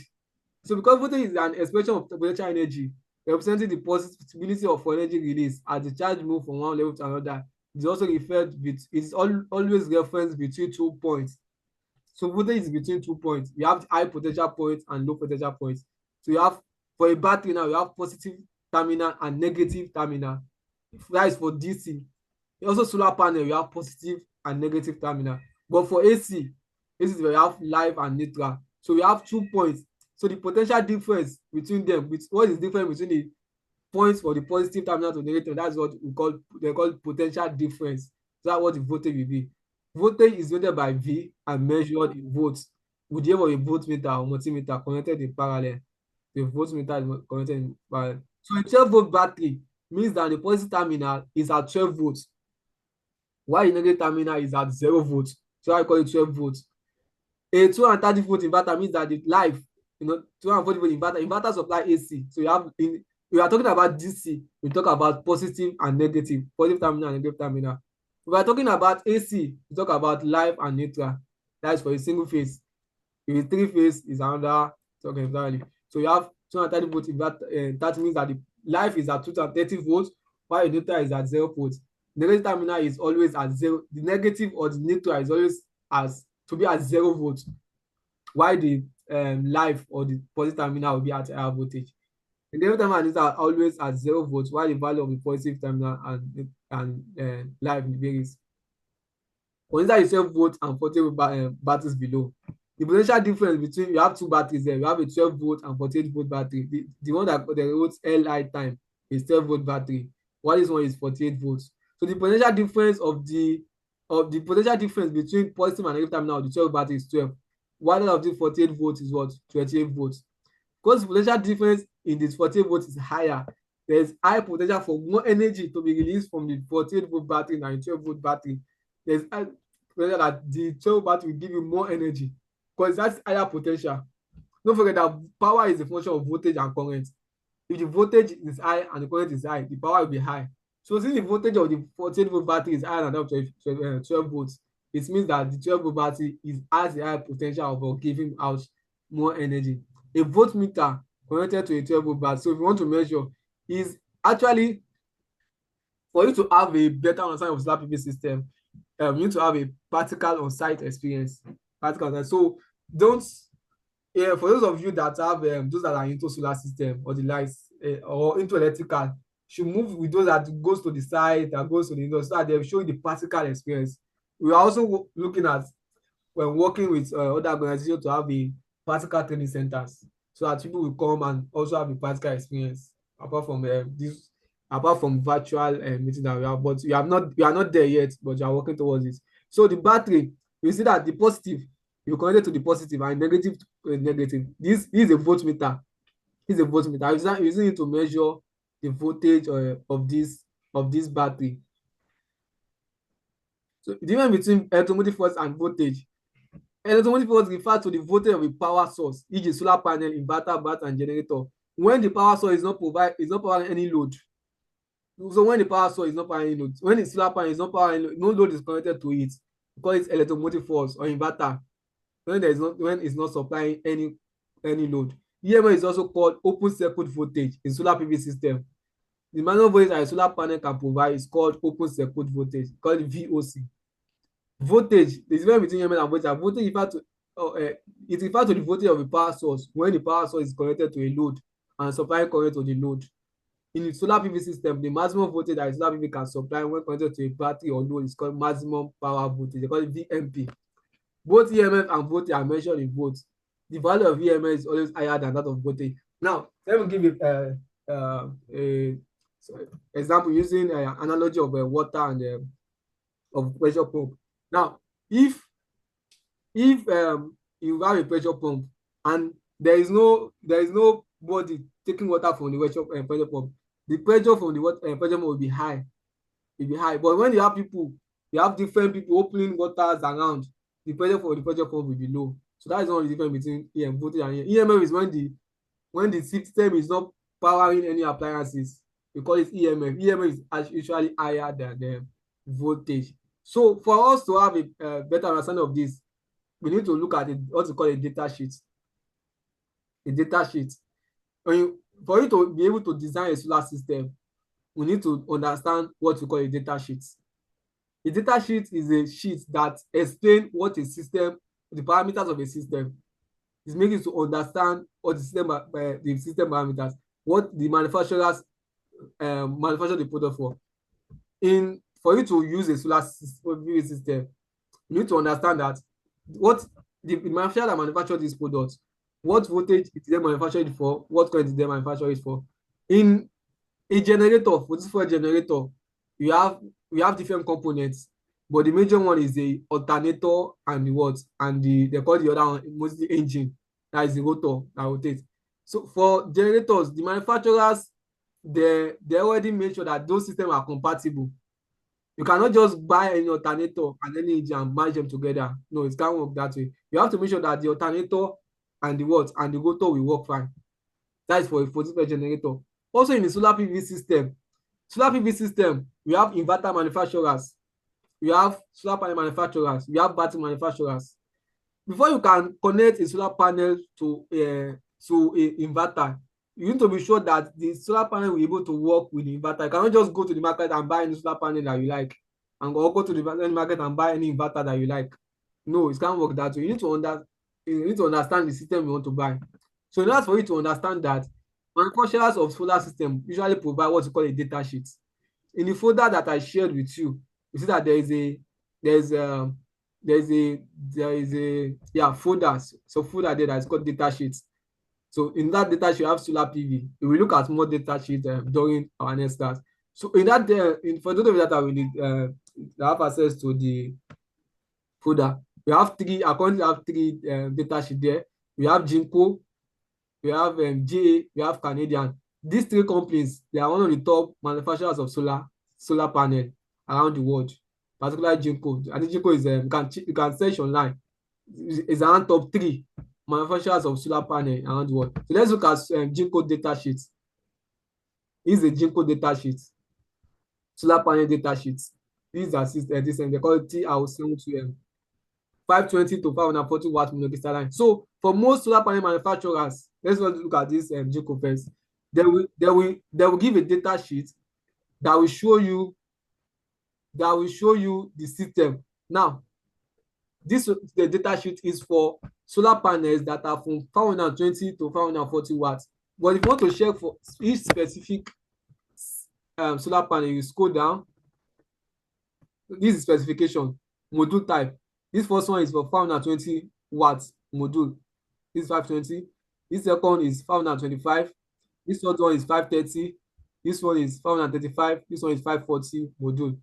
Please, can anyone confirm that you are following me and you understand what I'm explaining? Who is there? Who can I unmute? Yes. This is the icon. If you understand, let me know. So that's okay. Can you understand what I'm saying? Can anyone unmute and confirm that.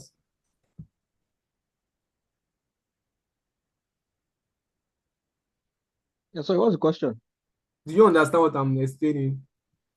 Okay, we are with you, Abu. Okay. If you don't understand, you can raise up your hand. Let me unmute you so that I will explain better. So let's go back to the data sheet. So we have here, we have 7. Let me zoom in well. Yeah. So this solar panel, the first one is for 520 watt module. This one is 525 watts module. So 530, 535, 540. So for this 520 watt maximum power, you can see them, they measure maximum power, P max, that is 520 watts. So for that 520 watts PV, the maximum power that solar panel can give is 520 watts. If you go to the market, I'm saying you want to buy a solar panel that is 100 watts. That does not mean that the solar panel can be providing 100 watts for you every time. It only means that the maximum power that a solar panel can produce is 100 watts. So the solar panel are rated using their maximum power they can produce. So a 500 watt solar panel can produce a maximum power of 540 watts. So also after the manufacturer provide the maximum power to you, you have maximum power voltage. So at maximum power point, when this solar panel is producing 520 watts, the voltage that you will get is 40.47 volts. 40.47 volts. While the maximum power current at that maximum power when the solar panel is giving 520 watts is what? 12.85 amp. So what you get from the solar panel is 12.85 when it's producing maximum power. We also have open circuit voltage, VOC. Now you can see this VOC is what? 48.99 volts. This VOC is like the EMF.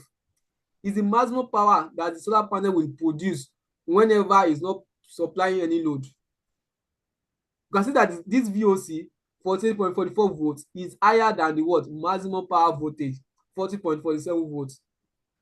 So VOC is when the system is not providing any power. Then short circuit current, ISC, you will also get to that. ISC is also current short circuit. So when the system, what you call a short circuit is when Timothy, okay, I will answer. Okay, Timothy, what do you want to ask? Abidoye Timothy Oluwafemi. You can unmute. All right. So good morning, Go ahead. facilitator. Yes. I just want to ask a quick question. Okay. You said the maximum power that a solar panel can supply is what is rated with them.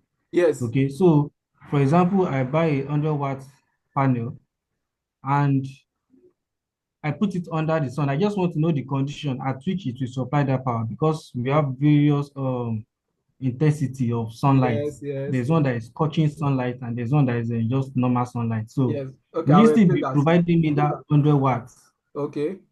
So I will explain Will you that. still be all right? You get there. So, but the solar panel are rated with their maximum power. So the 520 watts peak it can produce the maximum power it can produce 520 watts peak. So you now understand 520 watts peak. Can we do a simple mathematics here? If you should multiply 40.47 volts by 12.85, what do you get?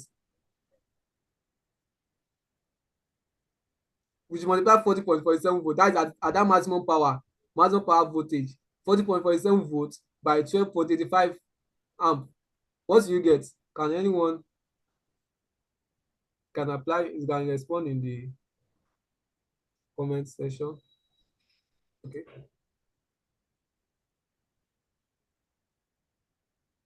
If you want to unmute, you raise up your hand. Okay. I think I will also be doing it back. I will to save time because we have a lot to cover. So we can do the calculation later. So if you multiply 40.47, you can also do it from your end. 40.47, that is the voltage as given by the manufacturer.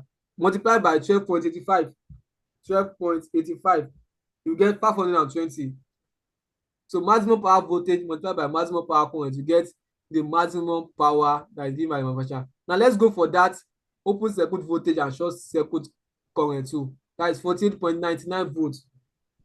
48.99 times that is the open circuit voltage VOC times 13.53 times 13.53 you get 662.8347. So that means open circuit, short circuit current and open circuit voltage, they cannot occur at the same time. It's not possible. It's not possible. So you can't get that at the same time. So, but you can have maximum power voltage and maximum power current at the same time. So to understand a data sheet is not difficult to understand. And one thing about data sheet is that most of those manufacturers, they follow almost the same pattern in giving their data sheet. This one is for Jinko solar panel. It's one of the top solar panel manufacturers in the world. Let's look at Jinko Solar. Let's look at another one by GA Solar. So GA Solar is also a top manufacturer of solar panel. So this is GA Solar. This is their own data sheet. So that for this their own data sheet, they give the data for 525 watts solar panel to 550 watts. So this column is for 525, 530, 535, 540, 545, 550. So we look at it, rated maximum power 525, VOC, voltageable circuit 49.15, maximum power voltage 41.15. The difference between their own data sheet and the one with Jinko is that they stated VOC and VMP together. VOC means voltage open circuit and VMP means voltage maximum point. Unlike Jinko zone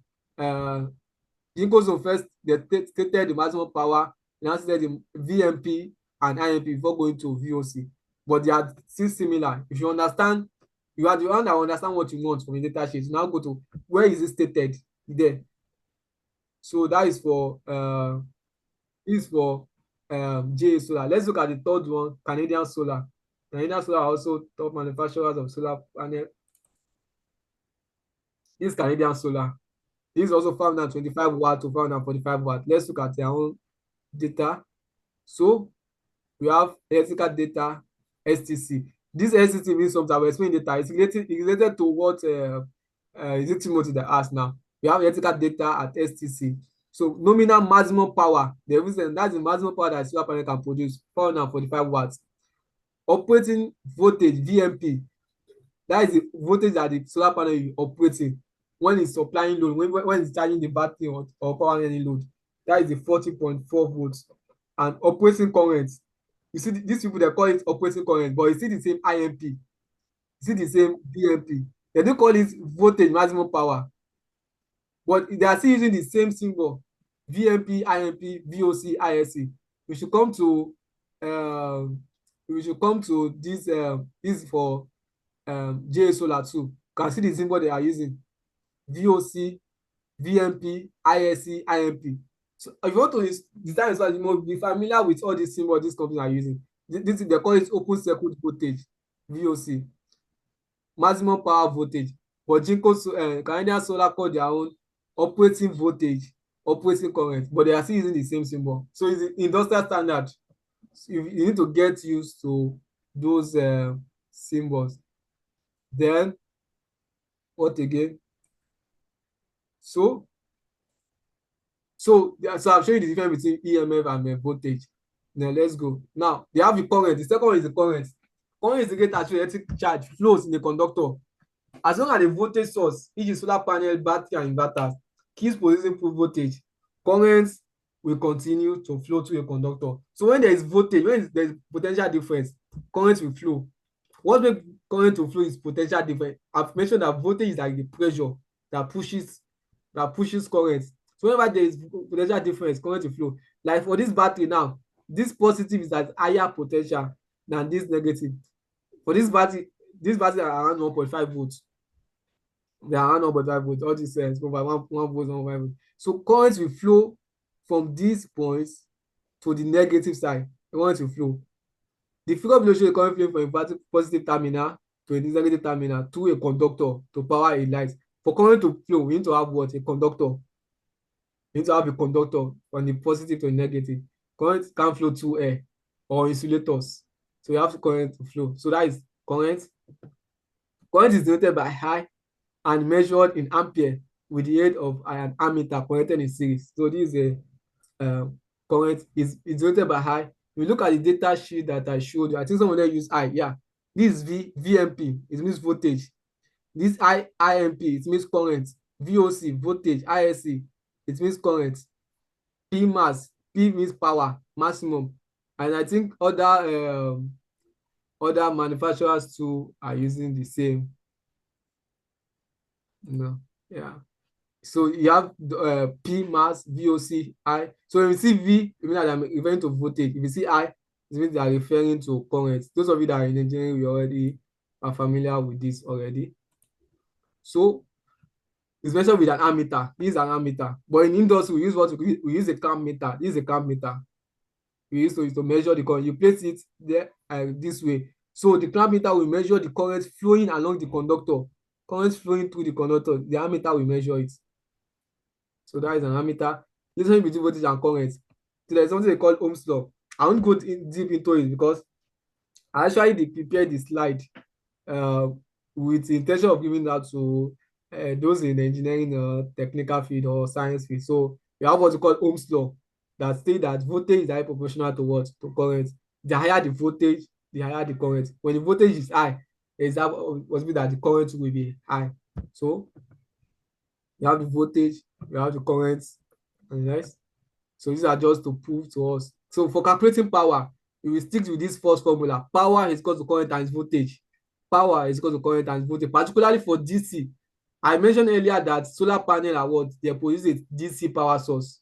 So power is equal to current times voltage. For this Jinko solar panel now, this 520 watt PV, if you want to get, if you don't know the power rating of the solar panel, you can just multiply the VMP by the IMP. So if you multiply this 40.47 by this, you get 520 watts. Also for other solar panels, this one is JA Solar. This 525 watts. Okay, sorry. Let me come here. Electrical parameters at STC 525. This is 49.15. Multiply it by this VOC, VMP. If you want to get the maximum, if you want to get the rated power, what you are going to multiply is VMP and IMP. VMP and IMP. That's what you get the maximum, because this one is rated maximum power. So to get the rated maximum power, you multiply the maximum power voltage and maximum power current, VMP and IMP. The same applies to this Canadian solar, VMP and IMP. You multiply it together, you get this power. If it's not that way from your end, you can let me know so that I will cross check. Maybe that is not correct, but that is power is equal to current times voltage for DC. Summaries of Ohm's law. For those of you that are science or engineers, you can go through this material at your convenience time.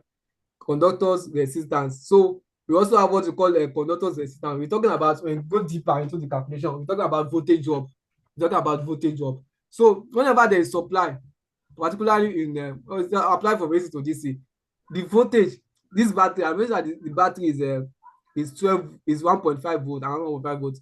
The voltage for this terminal point might be 1.5 volts, but by the time you get here, this point that I'm pointing at, it might be as low as 1.2 or even 1, depending on the distance and the size of the conductors. So there are some parameters that determine what voltage drop.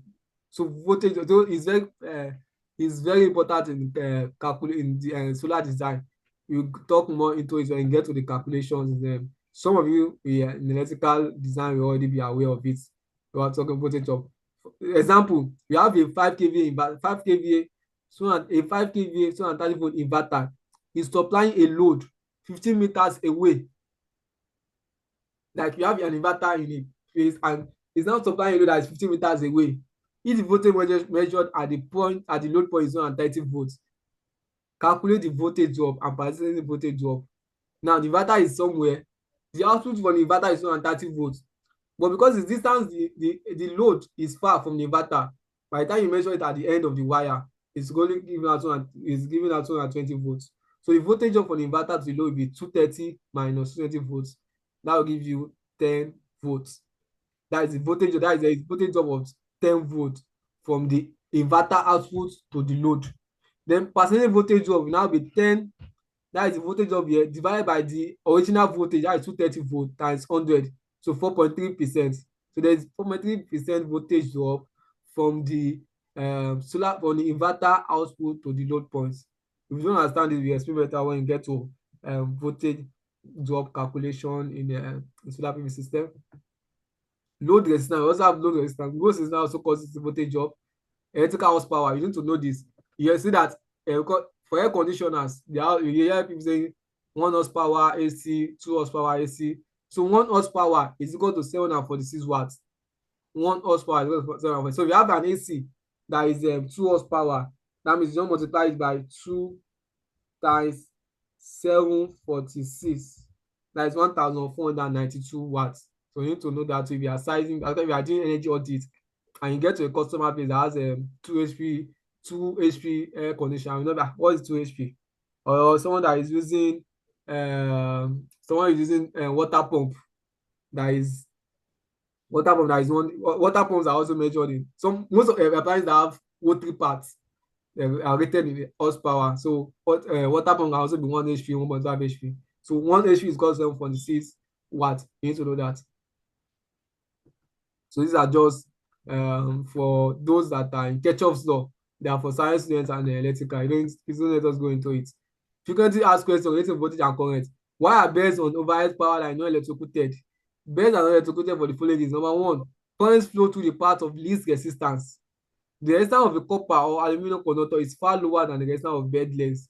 Hence, current will prefer to flow through a conductor than bed leg. When you are connecting, when to connect to the grid, we use conductors to connect because conductors will allow current to flow easily. Don't forget I mentioned, I said we have conductors and insulators. We have between them semiconductors. The conductor will allow current to flow easily. But for beds, their legs are not a good conductor. So current will prefer to flow to a conductor than to flow to a bed leg. So that is not the reason why beds on an overhead line, power line are not electrocuted. Why the humans get electrocuted? Unlike beds, we also have, like, you have a supply here, 230 volts. Let's say inverter here. We have wire here. That is the live wire. That is the red, and the neutral. The neutral can be blue or black. So if someone is to touch this side, do you expect the person to get electrocuted? Yes, because current will flow from the high potential, that is 230 volt, to a low potential. Instead of the current to pass through the load, the current will pass through the person's body because our leg is on the ground, and the ground is assumed to be 0 volts. So current will flow from this 230 volt to someone's body and flow to the ground because our leg is at 0 volt. The heart that we work on heart, and the heart is assumed to be at 0 volts. So whenever there is high potential difference between a point that we are touching and our leg, current will flow to that part. We are not like birds that flies in the air. So humans get electrocuted for this. And we have something that we call earthing. Earthing is for protection. So instead of current to flow to a human body to the ground, we have what we call earthing, for current to safely flow through than to flow to a human body. We humans too, our body is between conductor and insulator. When your hand is wet, your body is wet, your body will be able to conduct well, because your body is supposed to be a conductor. But notwithstanding, your conductor still have higher potential to conduct your body. So rather than allow current to flow to a human body or stay on appliances, we have what we call earthing. We call it earthing that we install so that current will flow safely to the ground. I mentioned that the heart is at 0 volts. So current will flow to the ground safely than passing through human body. And the heart can take large amount of current. They also call it current sink. So it accepts current. Apart from that, we also have excess voltage caused by power surge or lightning strike. It's also diverted to the heart using surge protective device. When you go into solar design, we talk about surge protective devices. Breakers, we have breakers, electric breakers. Most of you know about breakers. So breakers is expected to protect against overcurrent. Whenever there's overcurrent, a breaker will trip off. Maybe a breaker that is 20 amps and the current of 25 amps is starting to flow. What's happening to the breaker? The breaker will trip. We also have SPD, surge protective device. Surge protective device protect against overvoltage. Whenever the voltage is higher than what is expected, the SPD will trip off. We'll speak more about that when you get to solar design. Side note on voltage and current. 1 kilovolt. We're hearing about kilovolts. Voltage is mentioned in volts, right? But we also have higher units than kilovolts. 1 kilovolt is equal to 1,000 volts. And 1 kilo amps is equal to 1,000 amps. So that kilo means 1,000. Those are kilogram. You know, one gram. We have after gram, we have kilogram. 1 kilogram is equal to 1,000, and just at the same that we have for both. And so don't be confused so that are not in electrical or engineering field. So current decides conductor size. If you want to know the size of a conductor to use for each system, you have to now what current will flow through the system. That is what will determine the size of the conductor. So current determine current size, while voltage decide insulation size, insulation level. You know, the conductor we use at home or in other places. When you have the conductor, you also have insulators around it, insulator material that are wounded around it. One of the insulators is to prevent voltage from flowing out. So voltage decides, the higher the voltage, the higher insulation level that is required. The higher the current, the higher the conductor size. Wires are rated in 1 mm square wire, 2 mm square wire, and the likes. 16 mm wire, 4 mm wires. So depending on the size of the current, that is what determine the size of the conductor that we use. We speak more about that when we get to wire sizing. I shared a folder we shared with you. I will open it and explain something to you. A 12-volt battery will supply 5 amps of current to a 60 watt light bulb. A 12-volt battery will supply 5 amp current to a 60 watt light bulb. When you multiply 12 by 5, you get what? 60.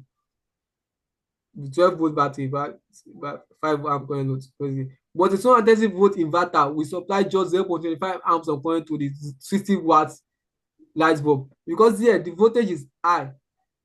So you just need small current to power the 60 watt light bulb. So when the voltage is low, so like batteries, you see that it will supply high current to power this 60 watt bulb. Just an example. Let's assume that the load is fixed. But for the same 60 watt bulb, if you connect it to a 230 volt system, just give 0.6 amps of current. So when you multiply this 12 volt by 5, you get 6. And you multiply this 230 by 0.25 amp, you also get, if you multiply 12 volt by 5 amps, you get 60 watts. If you multiply this 230 volt by 0.25 amp, you also get what? 60 watts. What I'm trying to prove is that whenever the voltage is low, the current that we require to power the load will be high. So 12 watts will give over like 5 amps, but 230 volt inverter will give over like 0.25 amps. So because this current is higher, is 5 amps, the conductor size, wire size, let me even wire because I almost use the wire size that we require for this will be bigger than that of 0.26 amps.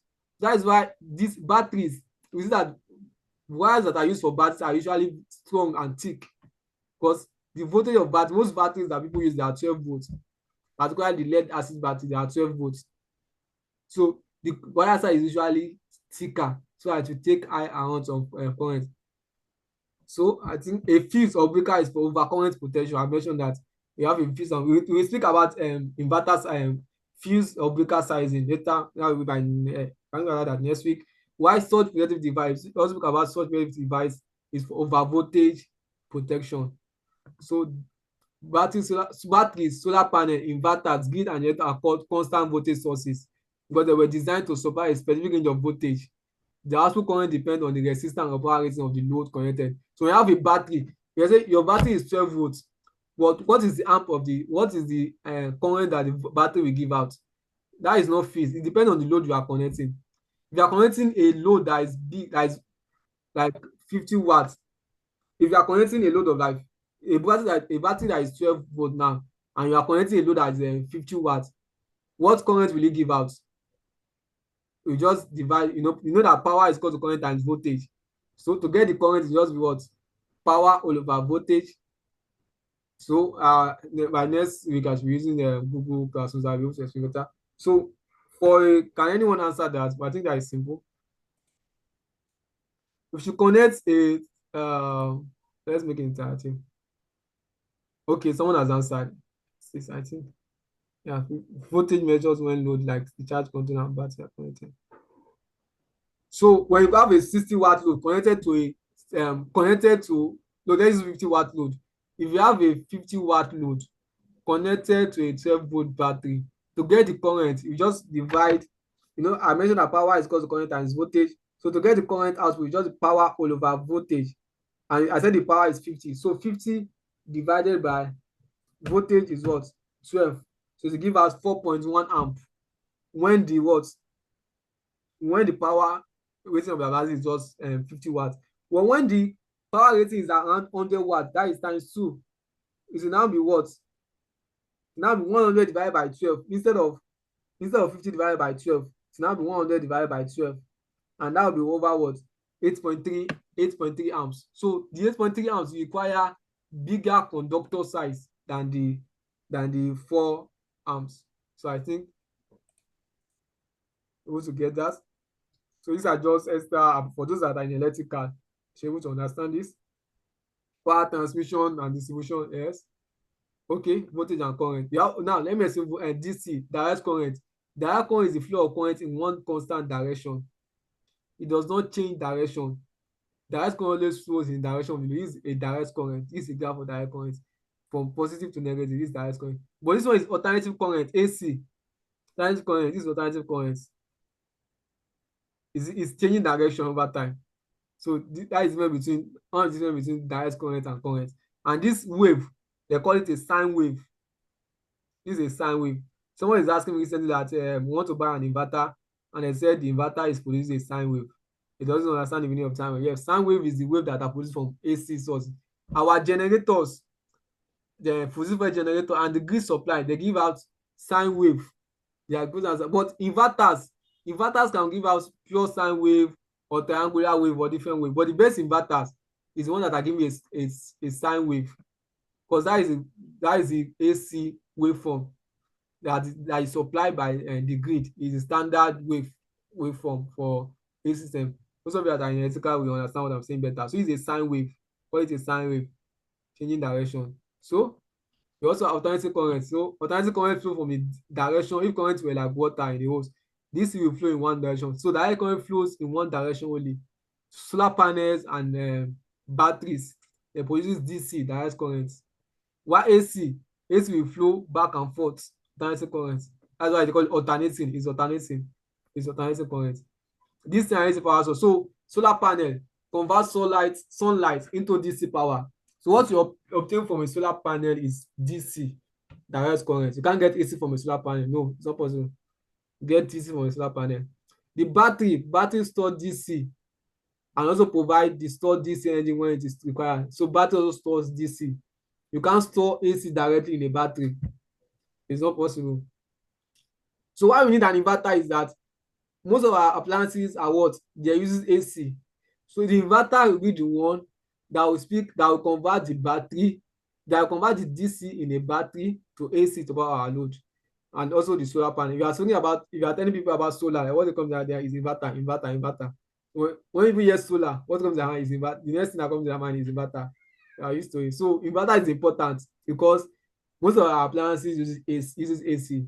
While the solar panel and batteries, solar panel produces AC and DC, while battery also what? It stores DC. We also have the grid, the national grid. It provides AC power. Since our appliances are majorly AC, the grid supply what? DC, AC. Most of our appliances are AC, so the grid supply AC. We also have petrol generators. They also is all the same AC. This is generator, the same AC, they provide AC. But this DC is solar panel and battery.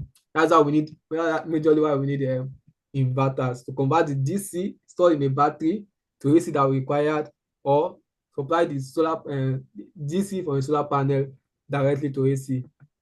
We also have what we call frequency.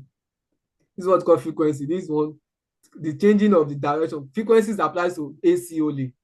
AC only. So inverters, when you're buying inverters are the frequency of inverters are usually stated on the inverter's body, on the data sheet of the inverter. Next week we will look at the data sheet of inverters and batteries and the likes. So we see them. For DC has no frequency. There's no frequency in DC. It's only moving one direction. But AC, there's frequency changes. This one now is 60 Hz. This one is 60 Hz. So it changes direction 60 times. Plus 60 Hz changes direction 60 times. So this has no frequency. Why AC frequency can be 50 Hz or 60 Hz? Most African, European, and Asian countries use 50 Hz. most of our appliances in Africa is 50 years, while USA, Canada, and a few other countries use 60 years. So if you are buying an inverter from US or Canada, there's that probably that it will be 60 years. So most inverters are 50 years. So what is there is that our electrical appliances too. Most of our electrical appliances can work with either 50 hours or 60 hours, but there are some that is only 50 hours that I can work with, or 60 hours. So majorly when you want to get an inverter from a country that is using 60 hours, you have to tell them that they should provide someone an inverter that is 50 hours, because they have the option. They have the option of 50 years because they know that most countries uses 50 years. So we want to get inverter from China. China is inverter, so they are mostly 50 years. But if it's 60 years, so they will state it. So you need to take note of frequency. Frequencies are usually 50 hours, 50 years, but sometimes it can be what 60 years. So this is AC and this DC current, this DC circuit. So for DC, current will flow from the source to the load. Always, there won't be changes in direction. Current will always be flow from this is battery, DC voltage of positive and negative. So current will flow from the positive down to the negative. That's for this. For AC, down the positive circle, current will flow from direction of the source to the load. And during the negative circle, the current will reverse to flow reverse in this direction. So that is an alternative. But the current is alternative, it's not fixed. It's in different direction. Okay, this side is the AC positive cycle, while this is the negative cycle. This frequency is one as positive and negative. That is one as positive and negative one as. So during positive half circle, current will flow from the source to the load. During negative half circle, flow from the load to the source. Then we have the power. Power. When you speak about power, electrical power is the rate at which energy is supplied by a source, e.g. solar PV, inverter, generator, etc. So inverters are rated in 500 watts. That 500 watts is the power rating of the inverter. It's even from the energy of the inverter. Sorry, let's go for solar panel. Sorry, electrical power is the rate at which energy is supplied by a source. So solar panels are rated in watts. We say 500 watts solar panel, 100 watts solar panel, 200 watts solar. It means that is the maximum power, that is the power that the solar panel can give. It's not the energy, it's the power that it can at a specific time. It's not from the energy. When you speak about energy, it's different because energy take into account time. It's about how long does the power supply last. So power is the rate at which energy is supplied by a source. If you have a water tank now, the rate at which you remove water from the water tank is what's called the power. But the total water stored in the water tank is energy. That is the total with a specific time. So a battery stores energy. The rate at which energy is removed from the battery to provide electrical current to an appliance is called the power. So battery stores energy. A battery can store 500 kilowatt hour. If you can remove all those 500 kilowatt hour in 1 hour by connecting a load of 500 watts to it. You can also remove it in 10 hours by connecting a load of just 50 watts to it. So a battery store energy, the rate at which energy is removed from it is called the watt power. If a solar panel is connected to charge the battery, the rate at which solar panel charges the battery is also called the power. So you need to know the difference between power and energy. The unit of power is the watts. And the watts. The commercial unit is kilowatts. Most of our appliances uses kilowatts. Wattage is for rural communities where they majorly have light bulb and some other minor appliances, talking about watts. But for commercial and urban community, it's about kilowatts, because that is the commercial. Kilo and watts is small, and to obtain kilowatt, just same at that kilovolt and kilogram. Just divide watts by 1,000. So for those that are not in electrical engineering field, I don't think that should be a problem. Power in DC circle. So for DC sources, that is the solar panel and battery. They are DC appliances. So to obtain their power is just current and its voltage. The solar panels I showed you, take that sheet I showed you. So voltage, to obtain the power here, just multiply voltage by current, because they are DC sources. So So you don't need to disturb yourself about energy. So for power in DC, it's just current time multiplied by voltage. Power in AC circuits, for AC, there is not only current times voltage. We have another thing that we call power factor. They call it cos phi. Cos phi.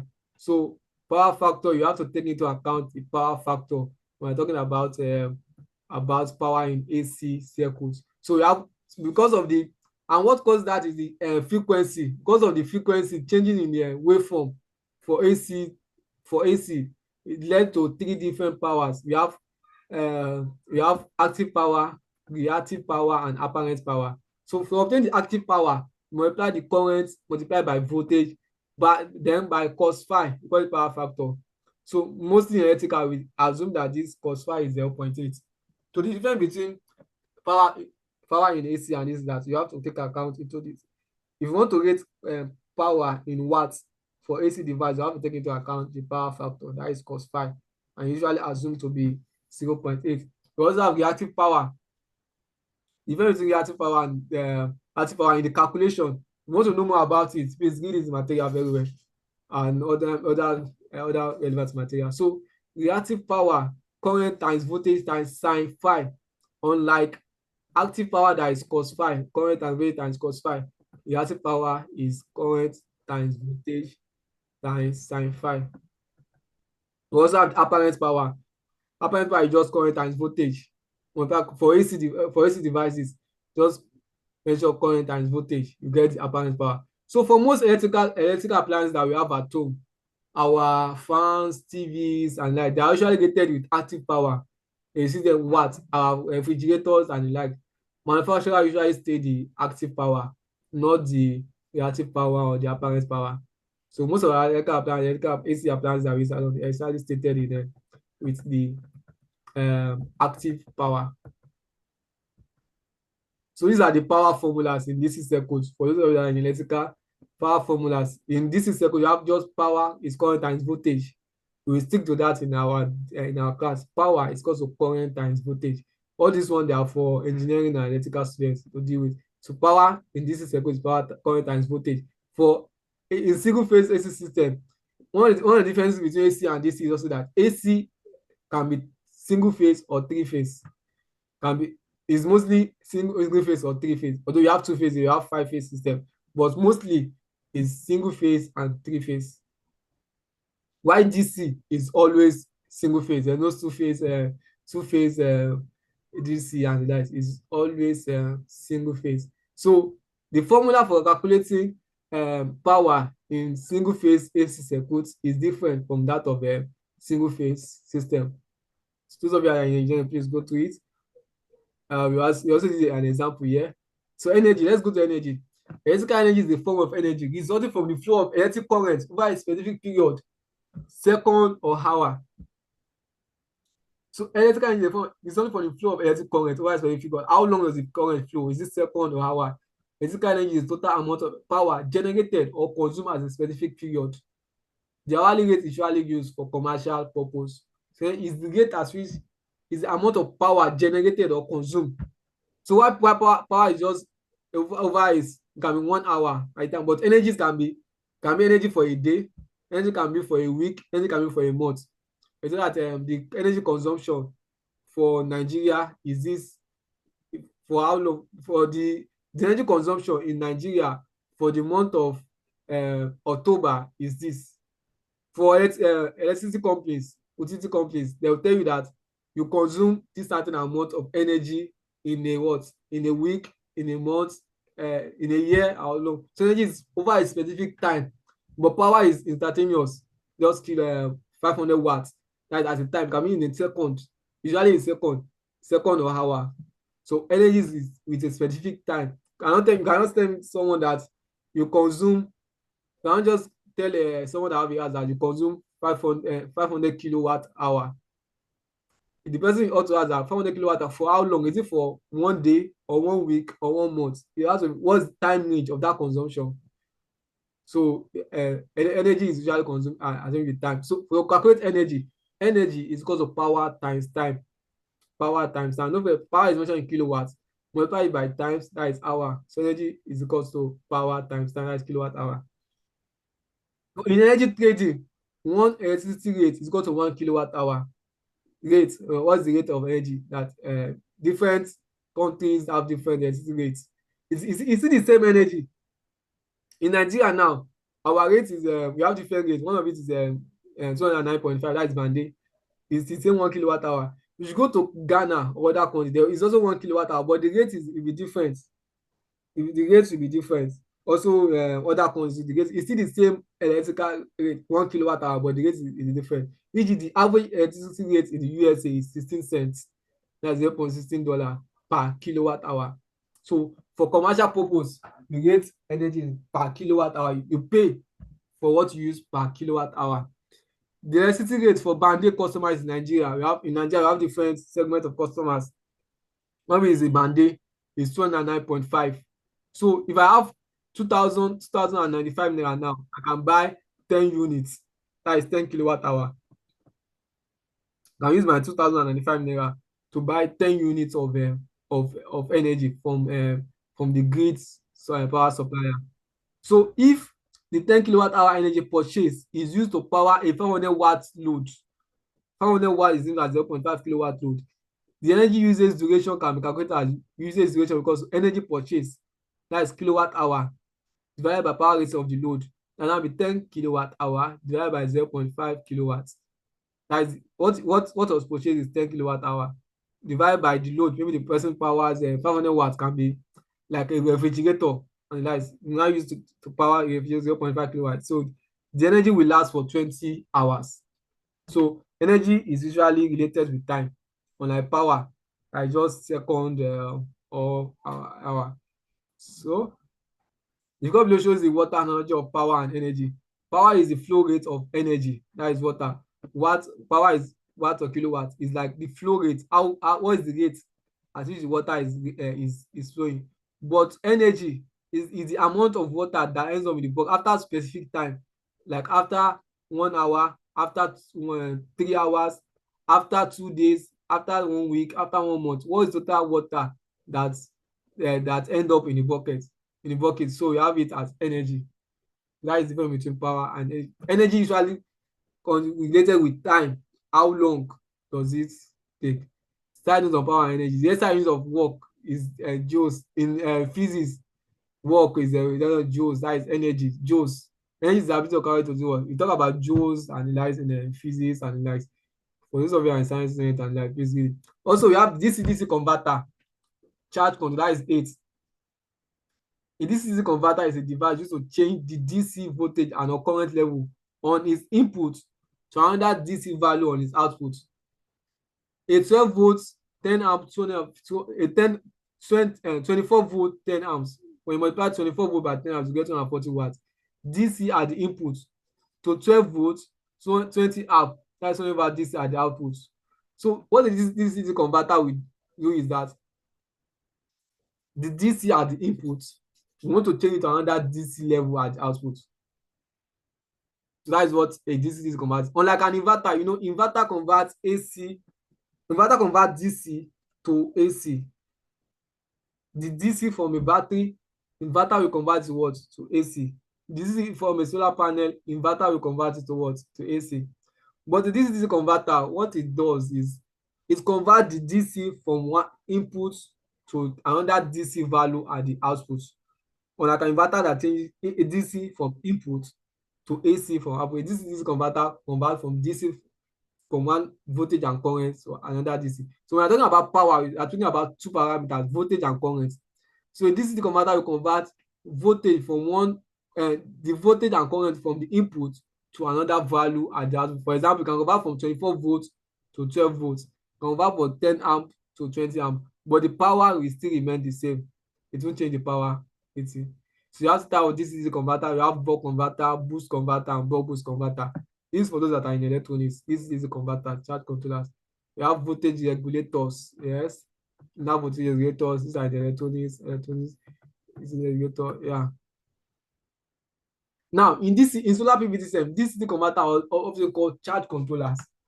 I mean, I've mentioned charge controllers before. A charge controller regulates the voltage and current flowing from a solar panel to charge a battery.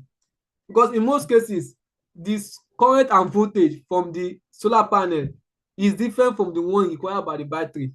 So we need to control that. Most of them are using DC. Don't forget, solar panel is DC, battery is also DC. So DC converter is needed to regulate the voltage and current coming from the solar panel to the one going to the battery. So a charge controller performs three main functions. The first one, it charges the battery safely, completely, and prevent overcharging. So charge controller have the ability to sense that, let me charge the battery. Then when the battery is fully charged, it will cut off the charge. It won't allow it to be overcharged. If you connect a solar panel that is to a battery, a solar panel will not know when the battery is fully charged. It will keep over pumping power into the battery and destroy the battery. So the charge controller is meant to prevent overcharging. Also to power DC load. So some charge controller have DC output to power DC load directly. Also to prevent current from flowing back from the battery to the solar panel. We call it reverse current. When you connect a solar panel directly to a battery, what will happen is that when the sun is not out and there's no power from the solar panel, the battery will be powering the solar panel. So you can spoil the solar panel. So a charge controller will prevent that. So those are some of the functions of a DC converter. A diode is an electrical device that allows current to flow in one direction. So in most charge controller, there's a diode there that prevents current from flowing back from the battery to a solar. At night, there is no generation from the solar panel. So current will want to flow from the battery to the solar panel, but the charge controller will prevent that. So if your charge controller is not working fine and you connect it to your battery, even if you don't power any load during the night, by the time you get there to your battery in the morning, you might not meet anything there again. The battery might have been there because current might be flowing back to the solar panel at night. So charge controller will prevent all that. You have two types of charge controller. You have pulse width modulated charge controller. Pulse modulated charge controller is old technology. Most charge controller now they are MPPT. Pulse modulated charge controllers we have few inverters manufacturers that are using pulse modulated charge controllers now. So I believe a better for those that are in electronics to understand the working principle of a pulse modulated charge controller. This is a pulse modulated charge controller. This is a Victron. Victron is one of the top manufacturers of solar inverter and battery, particularly in Europe. So this is a charge controller. So this is a charge controller that is pulse motivated. From this solar panel now is 250 watts. For you have 250 watts, you have voltage, the maximum voltage will be 32 volts, while the maximum current is 7.8 amp. When you multiply the two of them together, you're able to get 350. Let's confirm that. 32 times what? 7.8. So now 49.6. That's approximately 250 volts. So the solar panel is giving out 32 volts and 7.8 amp. But the battery is what? 12 volts. So the charge controller will reduce the voltage from the solar panel to the voltage required by the battery. That is 12 volts. This is a pulse modulated charge controller.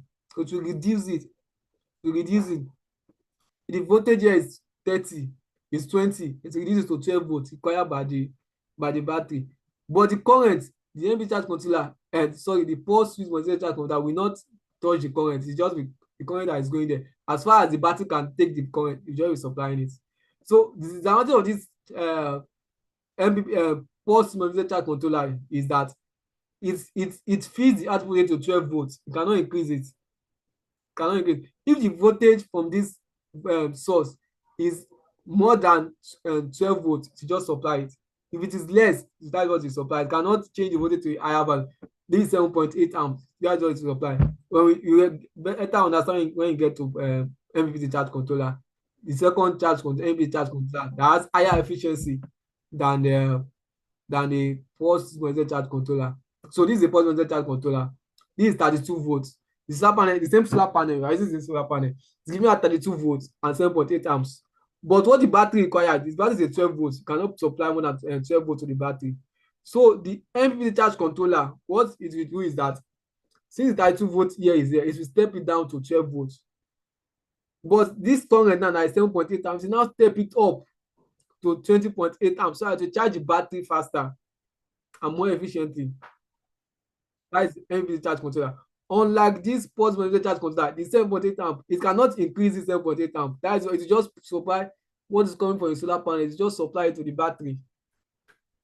So pulse modulated charge controller is not efficient. Use pulse PWM charge controller is not very efficient. So most inverter manufacturers, they make use of MPPT charge controller. You mentioned MPPT.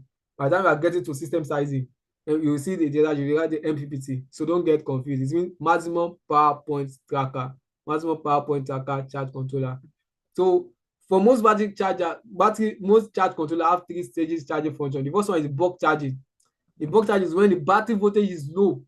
The charge controller will charge the battery with a constant high current. It will extract high current from the solar panel and charge the battery. Second is absorption charging. Sorry. This stage occurs when the battery voltage is close to its fully charged voltage. Charge controller will charge the battery with constant voltage and gradually increases the current entering the battery. Then last stage is float charging. When the battery is fully charged, charge controller will supply minimum voltage to the battery. The purpose of this is to keep the battery at fully charged state. So the float charge is to so that the battery will be at 100% charge. So most charge controller, you see it there. When we look at charge controller next week, deeper into charge controller next week, you will understand bulk, absorption, and flow better. We have power conversion system. Yeah. So unlike DC converters that convert DC to DC, power conversion system, we have inverters. Inverters convert DC to AC. DC from a battery to what? To AC. To power AC loads. You cannot power AC load with DC. No. There are some appliances that uses both AC and DC, but they are rare. Most electric appliances is either AC or DC. So when you want to power AC appliances and you have energy stored in a battery, you use an inverter to convert the DC stored in a battery to what? To AC. So this is a solar PV setup with an inverter. So we have DC here. The inverter will convert the DC here to AC to power the AC appliances. We have chargers, also called adapters or rectifiers. So there is a charger, AC. A charger will convert AC from the AC from inverter. Inverter gives out AC. The grid also gives out AC. And generator gives out AC. So now convert it to DC to charge the batteries, to charge the electrical. So our laptop chargers and phone chargers, they convert AC to what? To DC. You cannot charge a battery with AC. No, you have to convert it to DC first. So a charger is used to convert the AC from the AC source to what? To DC to charge batteries. This is a simple charger for those that are in electronics. And you can build a charger using diode, transformers, and the like. So the charger we also call it a rectifier, but it's rectify, make it just the current to flow in just one direction from AC rectify to DC. So AC coming into the system to give out DC to power to charge the battery or power DC appliances. Now, in solar system, we have inverters and chargers are usually incorporated together. They are usually inside a single unit. This one is just an inverter. It can't charge. It's just an inverter. You cannot use this inverter now to charge this battery. But most inverters that we have in the market, they have both inverters and chargers integrated together. So this one now, this is a Victon product. It's an inverter. You cannot use inverter, but it's also called inverter charger because it performs two functions. It inverts the power in the battery towards to DC in battery towards AC. It also charges when there's power supply from the grid or generator. This inverter charger will charge the battery with that supply. So it's called a battery inverter or inverter charger. So this is a setup of a battery inverter. We call it battery inverter in this industry, battery inverter. We also call it inverter charger. So inverter function is the first one when this you need supply to supply AC load.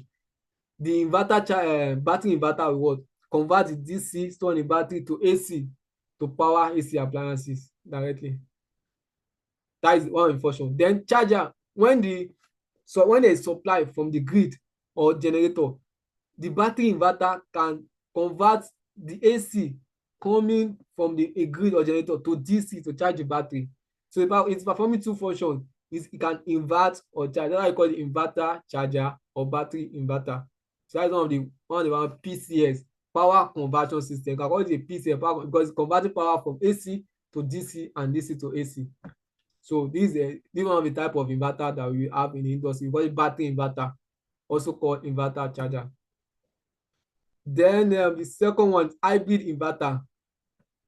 Hybrid inverter. So hybrid inverter is what we mostly use in Africa. Most of the inverters they use a hybrid inverter. One of the things about this battery inverter is that you cannot add solar panel directly to it. To add solar panel to this system, we need a charge controller. We need a charge controller to charge the battery separately. Then inverter, this one is only just to invert and charge this battery inverter. But a hybrid inverter, it already have charge controllers integrated into it. It's only that we don't need external charge controller. So battery inverter plus charge controller, they'll give you hybrid inverter. So unlike battery inverter that perform two functions, invert plus charge, the hybrid inverter perform three functions: charge controlling, inverting, and charging. So most of the inverters we use in Nigeria, in Africa, they are usually hybrid inverter. So a solar PV system with hybrid inverter. So now for this, if you don't use external charge controller, you connect the inverter solar panel directly to the hybrid inverter. Unlike this one that you need a charge controller. So that is different between a battery inverter and a hybrid inverter. For an hybrid inverter, you don't need an external charge controller. You connect it directly to the inverter. Also, hybrid inverter, it can charge the battery from from AC source, convert AC to DC whenever there is supply from the grid or generator, and also convert DC to AC to supply AC load. So it's performing an hybrid inverter is performing three functions. We also have a string inverter. It's also called, that is the third one, PV inverter or PV controller. So for a string inverter, it's convert DC to AC only. Cannot convert AC to DC. No, it can't do that. DC to AC only. So it's used to power AC appliances or supply power to the grid. String inverter is usually used in commercial and industrial and high capacity system in Africa. But in Europe and other continents that have constant reliable power supply, they usually use string inverters because they don't need battery. What do you say string inverter and hybrid inverter or a battery hybrid inverter or a battery inverter is that a string inverter doesn't have battery input. Doesn't have battery input. You can't add a battery to it. So for countries that have reliable power supply, that they don't require batteries, they majorly use string inverters. They majorly use string inverters. So from DC solar panel directly to just supply AC load. And if the AC load is low, is a supply power to the, for example, let's say the power from the solar panel is 100 watts, that is coming from solar panel is 100 watts. And the load that is connected is what? Let's say is 30 watts. It remains 70 watts. The remaining 70 watts will be supplied to the grid. So the owner of the inverter will be the utility companies. They will pay the owner of the inverter for that. There will be an agreement. They have different tariffs for that. So this is for developed countries. For those of you that want to work in a developed country, because this course is not only for you to apply in Nigeria or Africa. When you understand solar system, you can work anywhere in the world. They have the same working principles. You just have to understand them. So I started taking you this lot when you travel out and you are hearing inverters and the likes. When you get to Europe and you see an inverter, they are not making use of battery, you'll be surprised. So they don't have batteries to their system, in most cases. So this is if the power supply from this one is 100 watts, and what is required by the load, maybe the household now, the company is just 30 watts, the excess will be supplied to the grid and the person will be paid for it. So in Europe, they install solar other continent, they install solar so that they can supply power to the grid and get money from it. For those that have a big roof that they can take more solar panels, they can install more solar panels so that they will sell to the utility company and they'll get revenue from it at the end of the month. But we don't have that option in Africa yet because our grid is unreliable and we can't supply power to the, in most cases, we can't supply power to, apart from South Africa and I think Egypt and some other countries that have that in place. So, but most African countries, you can't supply power to the grid. So that is the Sting inverter, also called PV inverter or PV controller. So difference between battery inverter and a Sting inverter. So a battery or hybrid inverter, I mentioned that the difference between a battery inverter and a hybrid inverter is that a battery inverter has a hybrid inverter has a what? Inbuilt MPPT charge controller. They are the same. The difference between a battery inverter and a hybrid inverter is that hybrid inverter has inbuilt MPPT, but they are far different from a Sting inverter. One difference is that battery or hybrid inverter perform both inverting AC to AC and charging function. A battery or hybrid inverter can convert DC to AC or AC to DC, but a Sting inverter is only DC to AC. It cannot perform charging function AC to DC. No, Sting inverter cannot do that. So for a battery inverter, they cannot, or hybrid inverter, they cannot work without the battery. You must add a battery for them to work. But for a Sting inverter, you don't need a battery. It doesn't have a battery input. So that's the inverters that are used in developed countries. They don't have battery. Why do you need a battery? Is it not to store excess power? Why do you need to store excess power? Well, you can supply it to the grid now, and the grid is always available, so you don't need to store any energy. We store energy because our grid is not reliable. So when the grid is down, we use energy in battery. But countries that are developed, they don't use battery storage. Also, battery inverter doesn't require AC power supply availability. So, but Sting inverter, they require AC supply to be available. For Sting inverter to work, it has to be sure that there is AC supply at the source. Because when you have input, you must have output. When you have input, you must have output. So for battery inverter, the input is from the what? Is from the solar panel, while the output is from the battery. But for Sting inverter, the input is from the solar panel. The output is what? To the grid or usually to grid or the AC supply. So it's must make sure that there is AC supply before it can work. If there is no AC supply, it won't be able to work. So battery inverter is commonly used for residential and commercial facilities that require battery backup to store excess power. So when you need a battery backup, you have to use a battery or hybrid inverter. But Sting inverter, they are usually used for in Africa, they are used for commercial, industrial, and other capacity where daytime load is high. When your load requirement during the day is high, you don't need a battery because all your energy that is generated in the day, you can use it.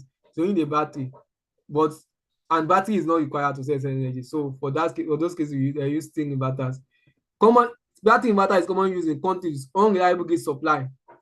There's the need to have battery backup to sell solar power that can be used whenever the grid supply is not available.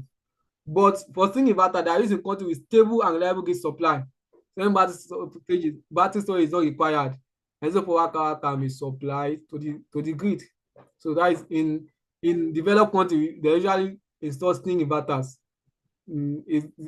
Although some of them install battery inverter, one of the reasons is that for them, maybe the rate they are selling to the grid, they might not be okay with it. For example, they might be selling to the grid at they might be buying from the grid at 100 cents. 100 cents. That is the American dollar. So the 100 cents. They might be buying from the grid, but the grid might be buying for them for 50 cents. But instead of me selling to the grid, let me have a battery. So that's one of the reasons why they used to have battery. But they are not having battery because the grid is not available or they need power. They usually have power. But when maybe they want to store their energy, they can use it themselves rather than selling it to the grid. That's why they used to have battery. It's optional for them, but it's compulsory for you to have. For most African setups, it's compulsory to have a battery. It has a low DC to AC conversion efficiency. DC to AC, yes, conversion efficiency. Has a higher DC to AC conversion efficiency. Because for a battery inverter now, battery inverter will first convert DC for a solar panel to DC that will store in battery and then convert it to AC back. So that is 3 stages. There will be some losses. But for a string inverter, to convert DC directly from a solar panel to AC, so the efficiency is usually higher. So battery inverter are usually rated in kVA, 5 kVA inverter, 3 kVA inverter, because the inverter factor is less than 1.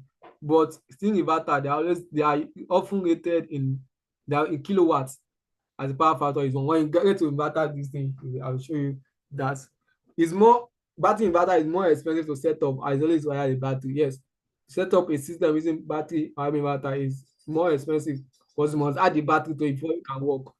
But string inverter is less expensive as battery is not compulsory. So battery or inverter is also called off-grid inverter, as they work independent of the grid. They don't need grid to work. Either grid is available or not, they will keep working. But string inverter, they also called grid-tied inverter, as they require the grid or alternative source to be available before working. Also called DC coupled system, as they are coupled to a battery. Yeah, they also called DC coupled system. Why this one also called AC coupled system, as they are coupled to the grid. You hear AC coupled, DC coupled, and nice. Okay, so we can have a battery or inverter can be combined with a single inverter in a solar PV to produce AC DC coupled system. I mean that battery or inverter, they are called DC coupled system, while string inverter are called AC coupled system. So you can combine both of them in a setup. You can have both of them together to have a DC, to have a DC AC coupled system. This is a sample setup with battery and string inverter. So we have this here. This one here is a battery inverter. So you need a charge controller to charge. So the solar panel will be connected to a charge controller and charge the battery, while the DC this inverter will convert the DC stored in battery to AC to power AC appliances. And also this battery inverter, you can charge the battery from grid or generator. So if you want to add a battery to a system, you have battery inverter. So string inverter is also added here, but the string inverter will convert the DC from solar panel directly to AC. That is also to power AC load. You have them together. You can have them combined together. This system is also used in commercial and industrial setup, where they have a high daytime load, but they also want to store some energy. So they combine string inverter with a battery inverter. They combine them together. Also, we also have micro inverters. Micro inverters are also not often used in Africa. They are used in Europe and other continents. So a micro inverter is also like a string inverter. But unlike a string inverter can take multiple solar panels, can take 10, 20, 80, depending on the size of the string inverter. But micro inverters, they are usually one per solar panel. Micro inverter is usually one per solar panel. One per solar panel. So, for example, here now we have four solar panels now. With this four solar, you need 4 micro inverters. 1, 2, 3, 4. So each micro inverter you connected to each solar panel. Unlike string inverter, that you just need one to connect 4 solar panels. So micro inverter has higher efficiency than a string inverter, but it's much more expensive. Imagine you need to buy 4 micro inverters for solar panel, or just getting 1 string inverter. So it's more expensive to use a micro inverter. So it's not often used in Nigeria. In Africa. Micro inverter are not often used in Africa. And the last one, I think you have 5 there. What's on with the system?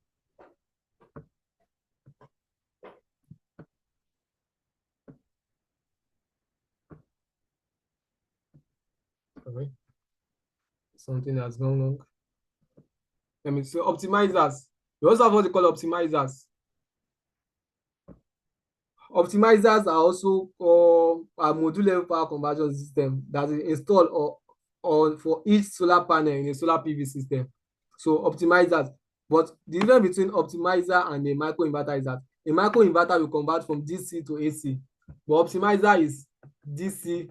Optimizer is DC to DC. So it's just to just ensure that the solar panel are performing efficiently.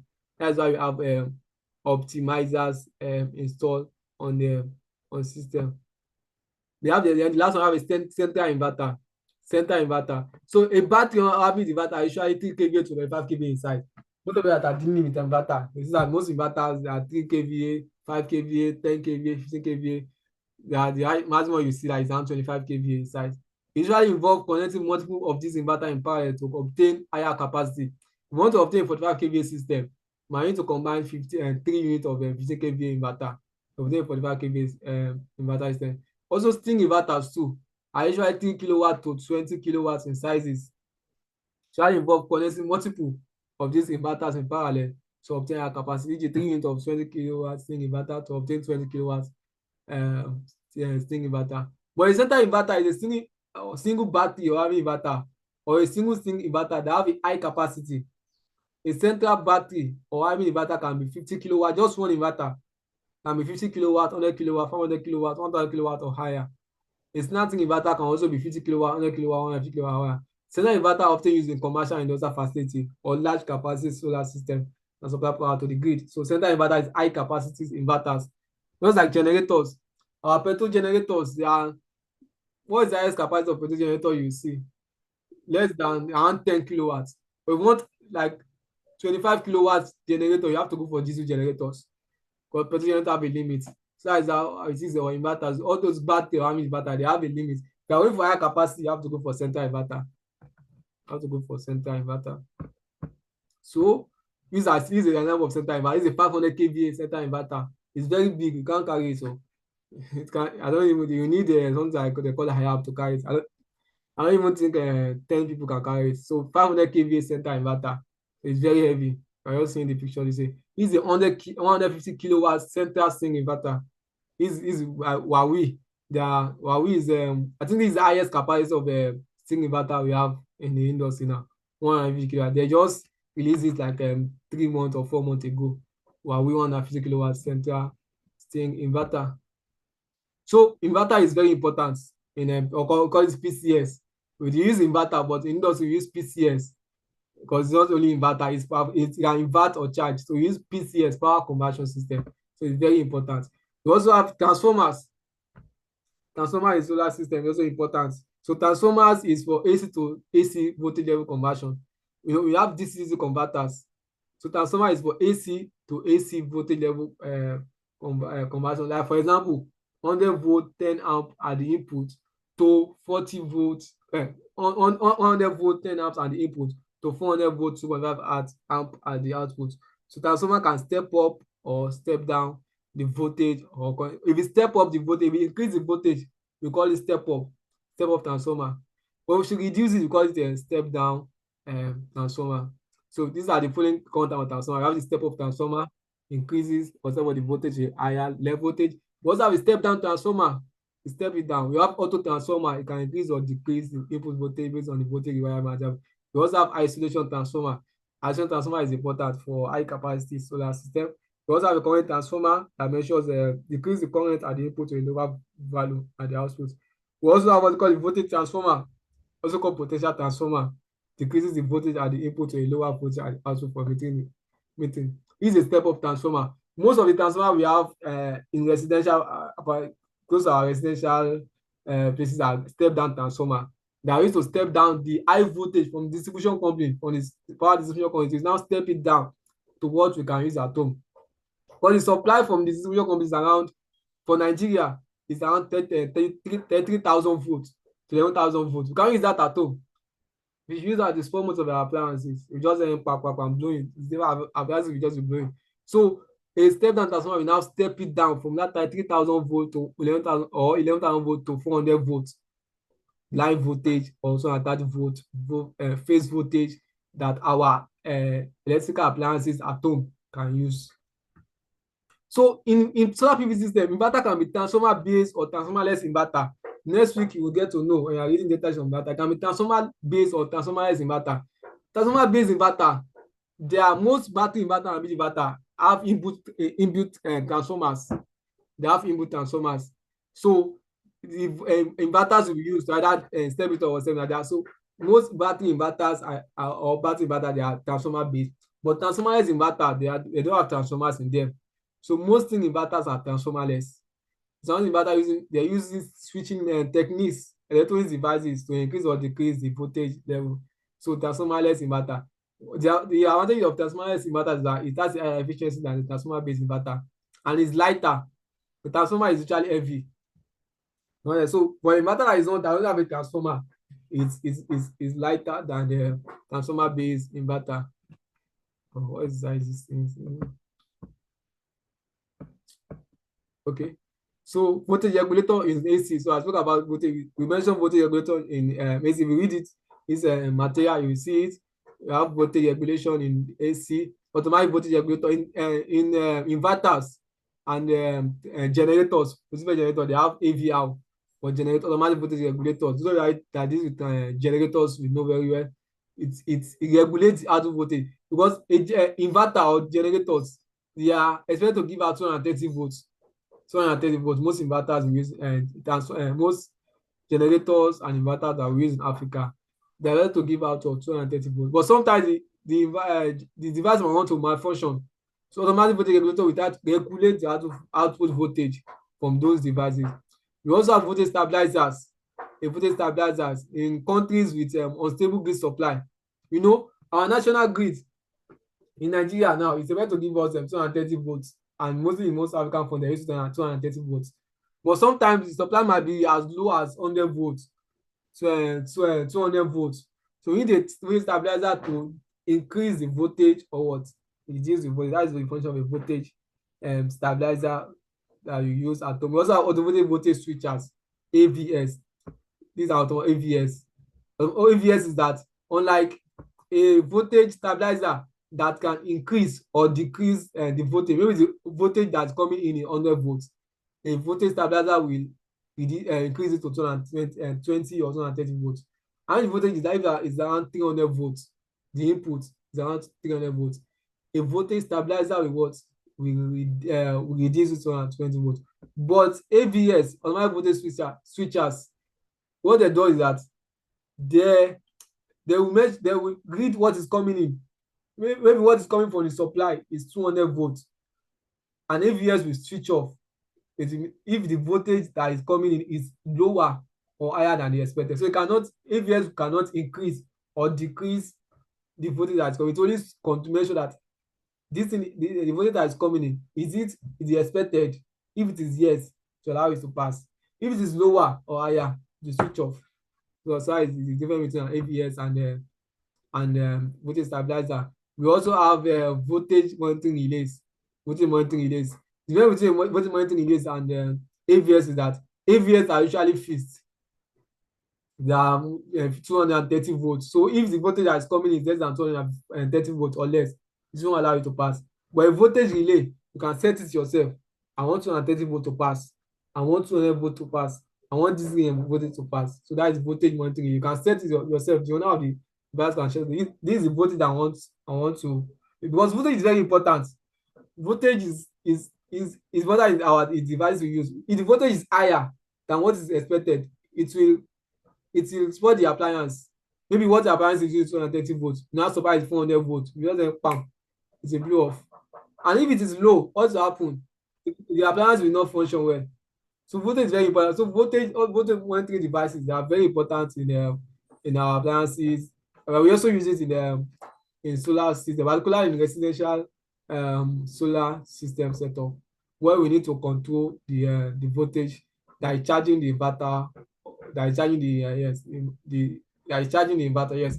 So you have the level is efficiency. Efficiency is the term related to the performance of a system. It's also how well a device converts input power into output power, and how much power is getting lost during the conversion process. The higher the efficiency of a device, the better. In electrical devices, you have inputs, you are expected to have output. In most cases, the value of the input is not the same as the value of the output. For example, the input might be, let's use inverter. For example, now inverter converts AC to the inverters convert DC to AC, right? DC from a solar panel to AC. The AC power into an inverter from the solar panel to an inverter might be like around 20 watts, while the output is around 19 watts. That means 1 watt is lost between the conversion. So efficiency will measure how efficient is this device converting power from one form to another. So inverter efficiency, output power, The formula for efficiency is output over input multiplied by 100. So inverter efficiency is output power to load. That is the output power of inverter is what? AC divided by input, that is DC. Charger efficiency, charger, that is the charger. This is that is charger. I mentioned that you have inverters and you have chargers. Why inverters convert DC to AC, chargers does the opposite. So that is output from a power to a battery, DC, input power from AC source. So our chargers is to power take AC from the AC source, convert it to DC. How efficient is the charger working? We also have charger, charge controllers efficiency, output power to the battery to input power, but transformer efficiency, output power to load, that is AC to input power from source. This is manufacturing. Sorry. So efficiency, battery efficiency, we have the formula. Solar PV panel efficiency, so we have formula. Example, a 1 meter by 1 meter solar panel rated 300 watts receives 1000 watts per meter square of power from the sun and give an output of 250 watts. Calculate the efficiency of the solar panel. And also if the output of the charge controller connected from the solar, between the solar PV panel and the battery is 240 watts. Calculate the efficiency of the charge controller. Use the formula stated above. Solar panel efficiency is 1000 watts because the energy the solar panel receives from the sun is 1000 watts, but the output of the solar panel is 250 watts. So that means the efficiency of the solar panel is 25%. So the efficiency of the solar panel is around 25, 18, 25%. Now let's look at the data sheet. In fact, solar panel manufacturer, they usually state the efficiency of their solar panels. They will state it. They look at module efficiency, SEC, for this 420 watts is 20.56%. So they mentioned that the efficiency of this solar panel is 20.56%. So whenever the inverter receives 1000 watts from the sun, don't expect to give her 1000. Sorry, whenever the solar panel receives 1000 watts from the sun, don't expect to give her the 1000 watts. No, it's not, but it's give her the efficiency is 20.56, give her around 250 watts. So the efficiency of this 120 watts is 20.56. This one is 20.76, 20.96, 21.16, 21.35. This one has so if you look at other manufacturers too, they also state their own efficiency. Module efficiency, yeah, 20.3, 20.5, 20.7. So manufacturers of those will give the efficiency of the so you expect the output from there, you know the output to expect. So solar panels, we have to enter solar panel, monocrystalline and polycrystalline. So monocrystalline solar panel, they're actually around 20% efficiency to 20. The highest we see in the market is around 25. That's very expensive. The efficiency of a solar panel, they are the price. So they are the efficiency of solar, they are the price. So let's check Canadian solar too. So module efficiency 20.5%, 20.7%, 20.9%. So manufacturers of those solar of those devices, they will tell you the efficiency of their device. They will tell you the efficiency of their device. So that is the efficiency of solar panel is 25%. So this is high. It's a bit expensive. It's a bit expensive. Charge controller efficiency. The charge controller, it can have 96% efficiency. It can have 90 because the charge controller input is 240 watts, while the output is 250 watts. So it can have 96% efficiency. Electric charge, also called ampere hour. See, so we are speaking more about battery. I also explain more. Electric charge, also called charge or amp hour. It represents the amount of current that a battery with a non-nominal voltage can provide a specific rate for a certain period. For example, most of our battery, particularly lead acid battery, they're rated 12 volts. You get 12 volt battery. They also give the electric charge of the battery or amp hour. This one is 150 amp hour battery. This one is 220 amp hour battery. So the amp hour is to tell you how much current can the battery give out for a specific period. Now, for example, a fully charged 12 volt 100 amp AH battery can provide 100 amp of current to a 12 volt device load for 1 hour. Since it's 100 AH, that means it can provide 100 amp for 1 hour or provide 50 amps for 2 hours or provide 20 amps for how many hours? 5 hours. So from the age of the battery, we know this battery will be able to supply this amount of current for a certain period of time. So for a 12-volt battery, I will connect to a 12-volt load. We speak on it when you are doing in-depth system design. So electric charge, what I'm trying to explain that is that for a 12-volt battery can only supply a 12-volt load. A 12-volt load. So you will see more on that when you get to my proper system design. Oh, this is not taking me back. Okay. A battery energy capacity kilowatt hour can be obtained by multiplying the electric charge AH of the battery by the battery voltage. For example, when you have a battery that's getting 100 AH, 12 volts, can calculate the battery energy capacity. The energy that can be stored in the battery.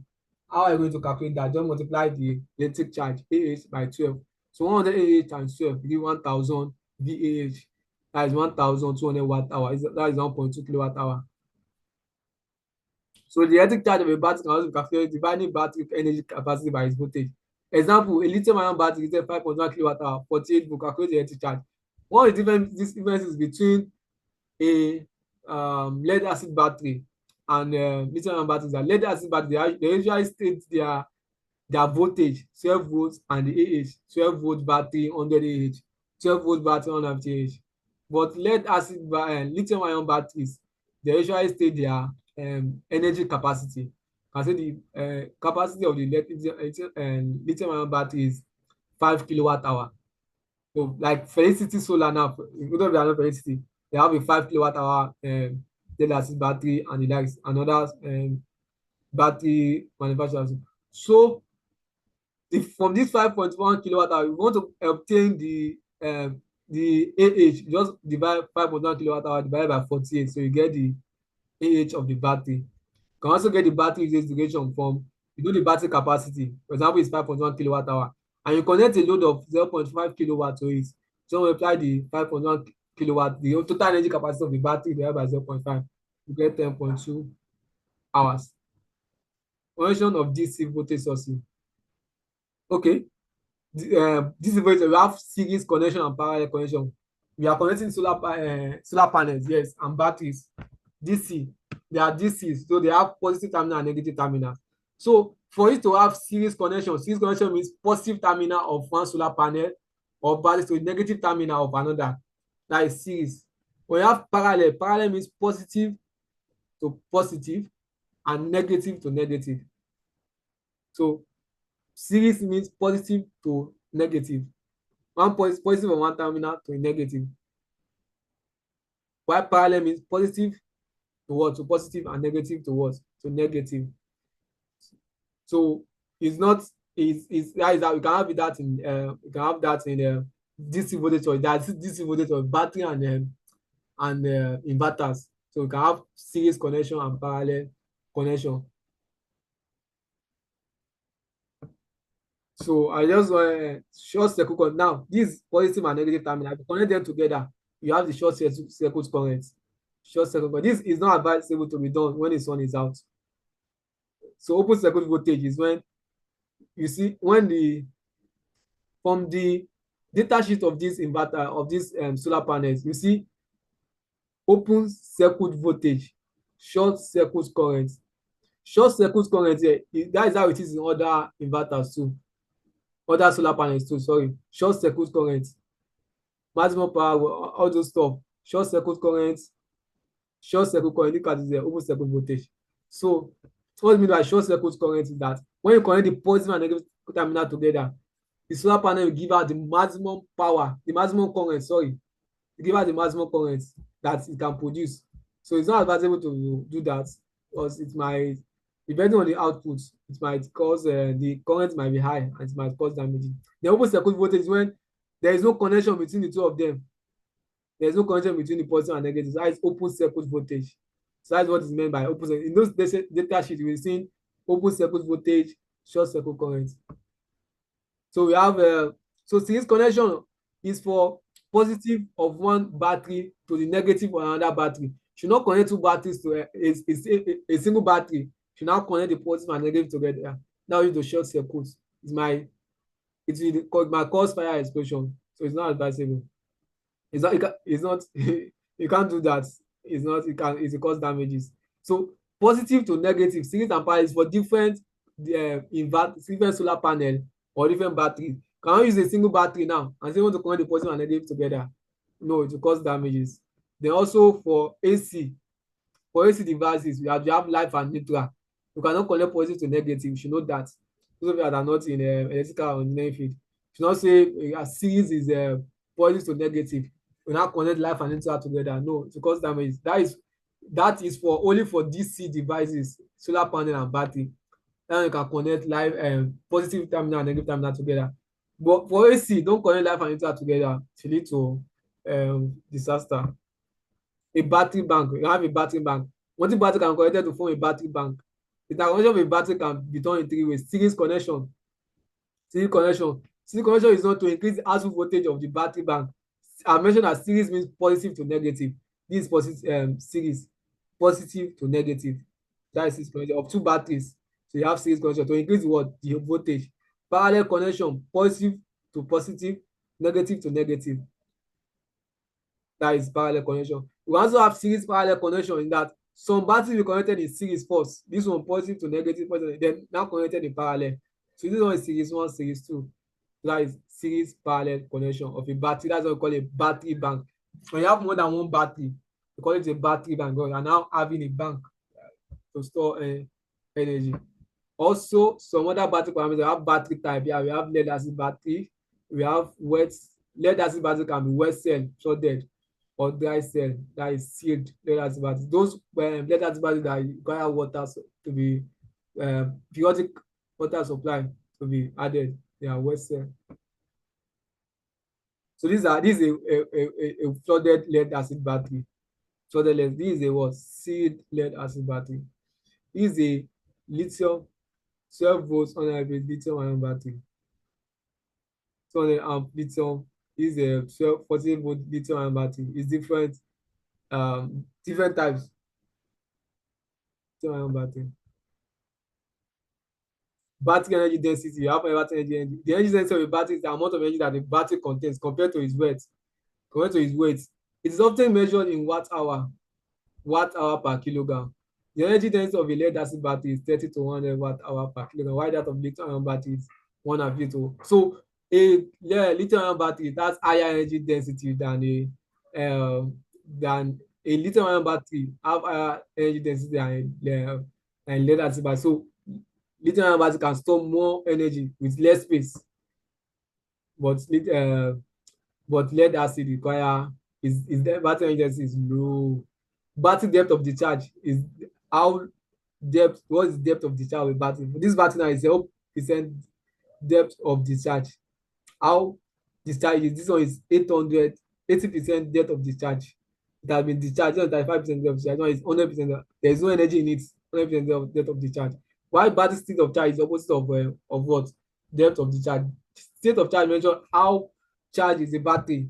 We usually use state of charge. Yeah, it's the two of them. Yeah, we use the two of them actually. But state of charge is usually when you are charging the battery, you are more concerned about the state of charge. 100% of that, the battery is fully charged, 20%, 65%, and the like. So SOC, what is SOC majorly? State of charge is opposite of DOD.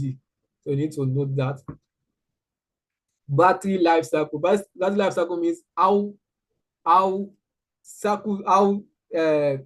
can we use the battery from fully charging it to fully discharging it. Like now you charge a battery 100% of charge, you now discharge it up to 100%. Discharge it up to 100, that is 1 cycle. If you charge it again, discharge it again, that is 2 cycles. Charge it again, discharge again, that is 3 cycles. So a battery cycle measures how long, what's the duration, what is the number of time you can fully charge and discharge a battery. So that's what battery life cycle means. You also have a solar array. Just like a battery bank. When you combine 2 or more solar panels, you have a solar array. That's what we have for a battery bank. So the same series means positive to negative. So you have positive to negative is a series connection. The effect of the series connection is that to increase the voltage.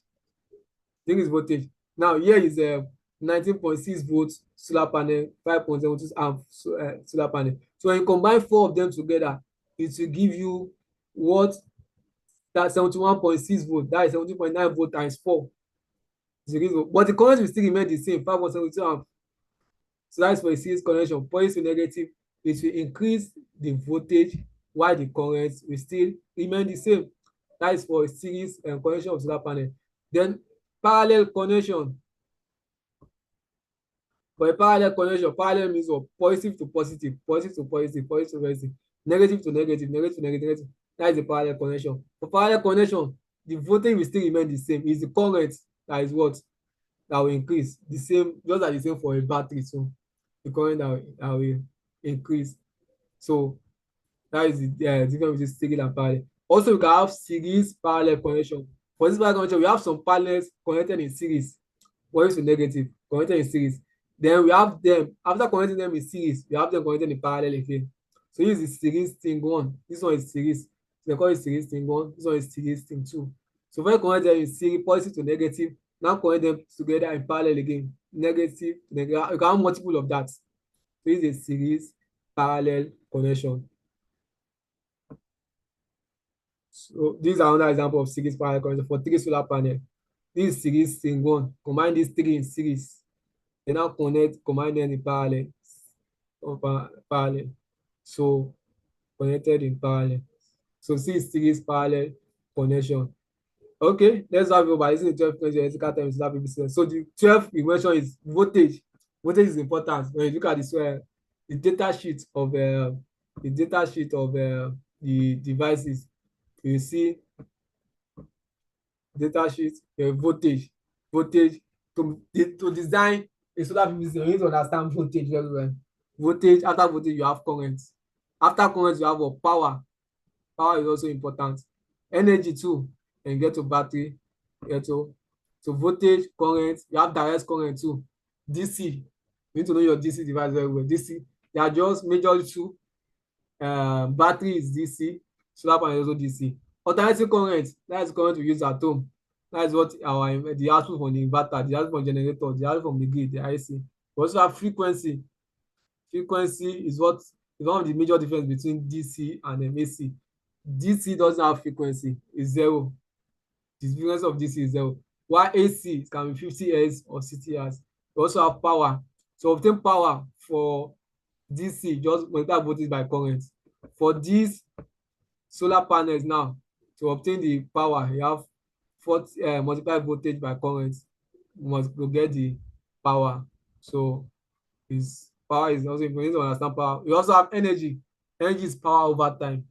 Power over time. We have these DC converters, also called charge controller, from solar panel to a what? To a battery. You use a charge controller. We also have power conversion system. Power conversion system can be inverter, can be a charger, or can be the two of them combined together. In solar PV system, you have them mostly combined together. And type of inverter, I mentioned the 5 that you usually have in the industry. Battery inverter, hybrid inverter, string inverter, micro inverters, and central inverter. We also have a transformer. So inverter can be transformer based or transformer less. Transformer based and transformer less. Efficiency is measured the relation between input and output. How efficient is the system converting? We also have electric charge, C. Electric charge, C. For that is for the batteries, or sometimes they call it charge. Some battery manufacturers call it charge. Whenever we are reading the data sheet of the batteries, we check, we see that charge. While the amp hour too, we have the amp hour of the battery, 100 amp hour. Most of the batteries, let us have it at 100 Ah, 150 Ah. So that is that. So affordable and clean energy. So I'm not going to have a better understanding of the solar PV system and can contribute to the development of affordable and clean energy, sustainable development goal 7. SDG 6 to ensure universal access to affordable, reliable, and sustainable energy by 2030 to improve our living conditions. Energy is intertwined with the other SDG goals. Sustainable energy is the key to the development of our agriculture, healthcare, education, transportation, business, economic communities, and mitigating climate change. So energy is very important. Our everyday life depends on affordable, reliable, and clean energy.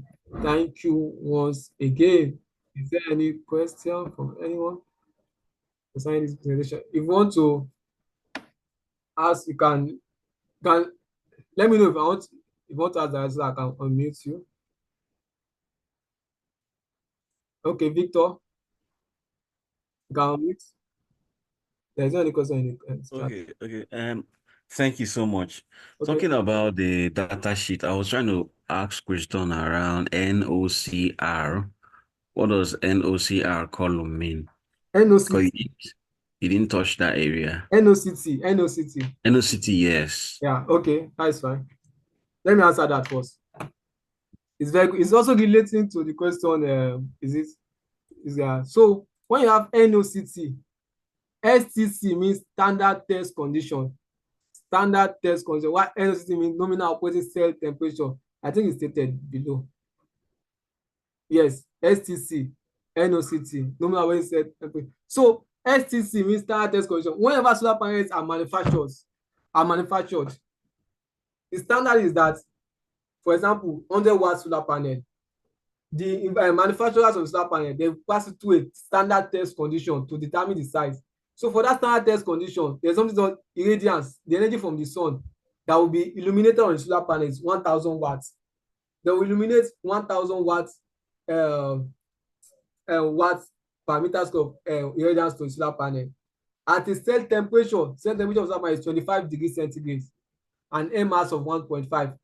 So the standard test condition is the laboratory test, the power rating of the solar panel when it was tested in the laboratory. When under this condition, the first condition is that irradiance of 1,000 watts per meter square and cell temperature of 25 degrees centigrade. So SCT means standard test condition. So solar panel are rated under standard. If you have 100-watt solar, if someone tells you that I have a 100-watt solar panel, it means the rating of the solar panel at standard test condition is 100 watts. But SC is not practical. When you have it on site, we talk about NOCT, nominal operating cell temperature. That is temperature that solar panel operates. This irradiance of 1,000 watts, you can majorly obtain in the laboratory. In the site, the irradiance you obtain is less than 1,000 watts, you can have 800 watts per meter square. That is the irradiance from the sun, the energy from the sun. You know, the energy from the sun is around 1,000 watts per meter square. That's what you get from the sun. So solar panel will now convert it to whatever to lower. A solar panel that is 25% efficient means that it will reduce that 1,000 watts per meter from a solar panel. It will reduce it to 250 watts. So that's why I say whenever you hear that solar panel is 25% efficient, that means the energy from the solar panel, from the sun, it can reduce it. There is no solar panel that is 100% efficient. It's usually 25, maximum 25 and the like. But NOCT, the reservoir for the sun is usually around 800 watts per meter square because during the testing in the laboratory, they will just illuminate 1,000 watts to the solar panel. But in the site, the sun that is coming from the cloud, from the sky, it will pass through the sky. The irradiance will have reduced before getting to the solar panel. So NOCT means during at the site is around 800 watts per meter square. It's usually lower than 1,000 watts per meter square. So irradiance of 800 watts per meter square. Then we don't use cell temperature at the site NOCT. For NOCT, we use ambient temperature. Cell temperature means the temperature of a solar panel when it was tested in laboratory. But in the site, when you install it in your house and we talk about ambient temperature, that is temperature of the environment. That is what we consider in NOCT. That is around 20 degrees centigrade. So air mass is 1.5 and wind speed of 1 meter square. So for STC now, manufacturer will tell you that solar panel is 420 watts. That is the maximum power that solar panel can give you, but it's very rare for solar panel to give out that 420 watts. It's only in the laboratory. Nominal operating temperature is that at normal on site, when you install it with this condition, when it's NOCT at irradiance of 800 watts, ambient temperature of 20 degrees centigrade. This is what the solar panel is expected to perform. So the maximum power of this 420 watt solar panel now, as standard test condition in the laboratory, is 420 watts. But when you install it in your site with this condition of irradiance of 800 watts, ambient temperature of 20 degrees centigrade, what you obtain is 387 watts. You see that it's low. So as standard test condition, when it was tested in the laboratory, the maximum voltage is 40.47, but at NOCT is 37.63 volts. Maximum power current is 12.85, but at NOCT, so NOCT value is usually lower than STC. It's always lower. It's lower than NOCT because solar panel is not expected to perform at STC. STC is just laboratory test, and the same apply for all other data sheets too. This for Jinko Solar. This is for GA Solar. GA Solar will give down electrical parameters at STC. Standard test condition. Consider that this 425 watt solar panel is 425 when it was tested in laboratory. But at nominal operating set temperature, electrical parameters at NOCT, when you get to site, this 425 watts, don't expect that when you connect it in the site on your roof, you get 425 watts. What you're expecting is around 397 watts. Because irradiance, they also stated this here. Irradiance is 800 watts, ambient temperature 20 degrees centigrade, wind speed. These are the conditions for NOCT. That is what we usually obtain on site. STC is for laboratory. It is there for you to obtain it. Let's look at Canadian Solar 2. This is Canadian Solar 2. Electrical data at STC. Electrical data at this one is MMOT. That is the Canadian BC. Under nominal module operating temperature. Okay, they use NMOT, nominal module operating temperature. So most inverter solar panel manufacturer, they use NOCT, nominal operating temperature, but it can be different for now. Canadian Solar, they are using NMOT. It's still the same thing. You can see that irradiance is still the same, 800 watts per meter square, air mass of 1.5 and wind speed of 1 meter square. So when you install solar panel on site, don't expect to, if you have a 100 watt solar panel when that is greater than 100 watts, don't expect that when you connect it in your house, you're expecting 100 watts. That is the level that when it was tested in laboratory. So manufacturer of solar panels, they will be giving you STC and NOCT data. So we use STC for our design. When you get to design by next week, you understand better. Hope that clarifies your question, Victor. Victor is muted again. Okay. Okay. Okay, you can unmute Musodik. Good afternoon, everyone. My own question is related to a solar system technology somebody introduced to me, and it was saying it's a solar generator, and I was surprised when he said solar generator. So I don't know if there's anything like that, because what I was, from my own basic understanding about solar PV system, is you need an inverter to convert the DC from the sunlight, that is from the solar panel, to AC to be utilized in the home. But it's just letting me that it's a solar generator, and I was telling him that solar generator is the inverter. So it has a solar panel. The box, it just says solar generator. So I don't know if there's any technology like that. So maybe just if there's anything, just throw more light on it. Yes. Some people use solar generator for what they meant by solar generator is that for a solar panel, for a solar system to work, you have solar panel, you have inverter, you have batteries. So when the three of them are combined together, so there's some people call it solar generators, because since it can work as a generator, since you have the three of them combined, it's not solar panel. You can't call it solar panel. You can't call it a solar. You can't call it inverter. You can't call it battery. So you can use what? They use solar generator for this, but it's still the same.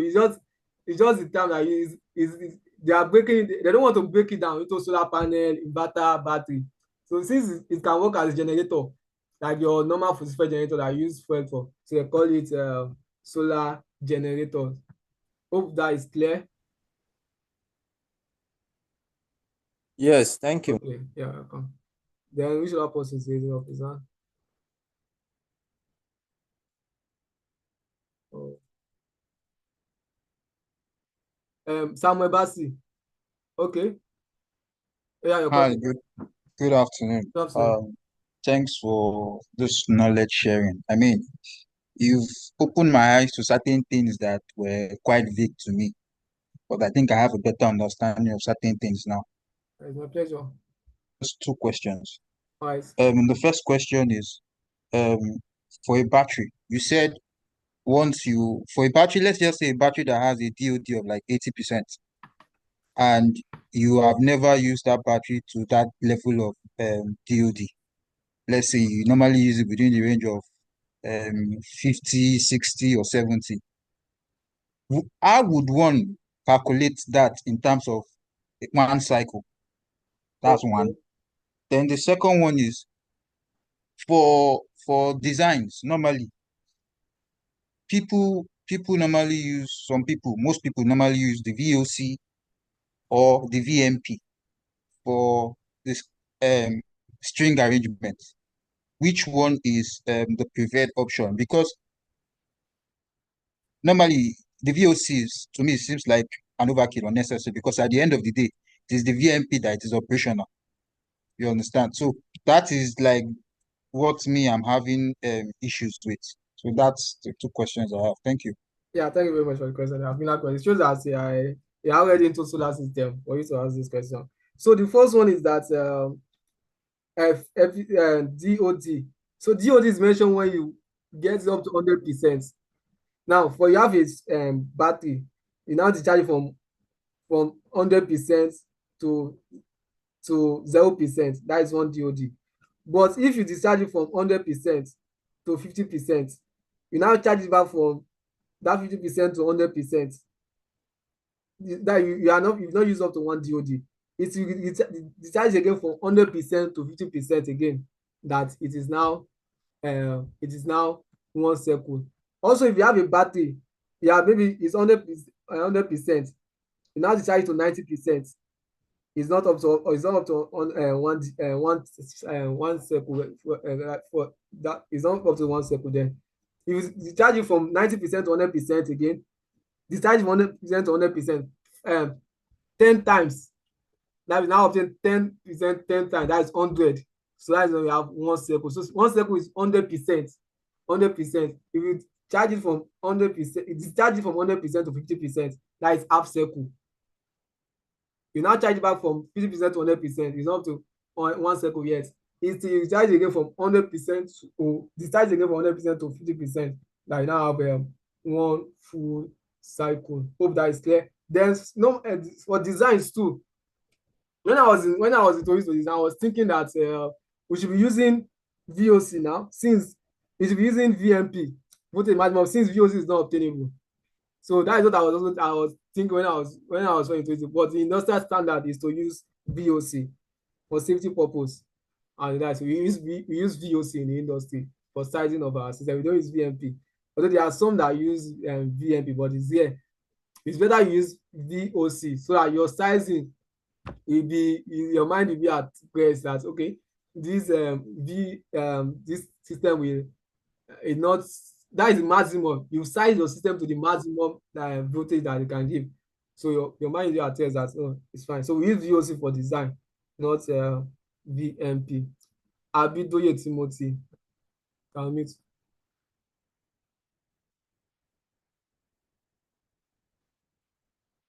Yeah, please be fast. Abidoye Timothy. And Bamidele Omonoye, please.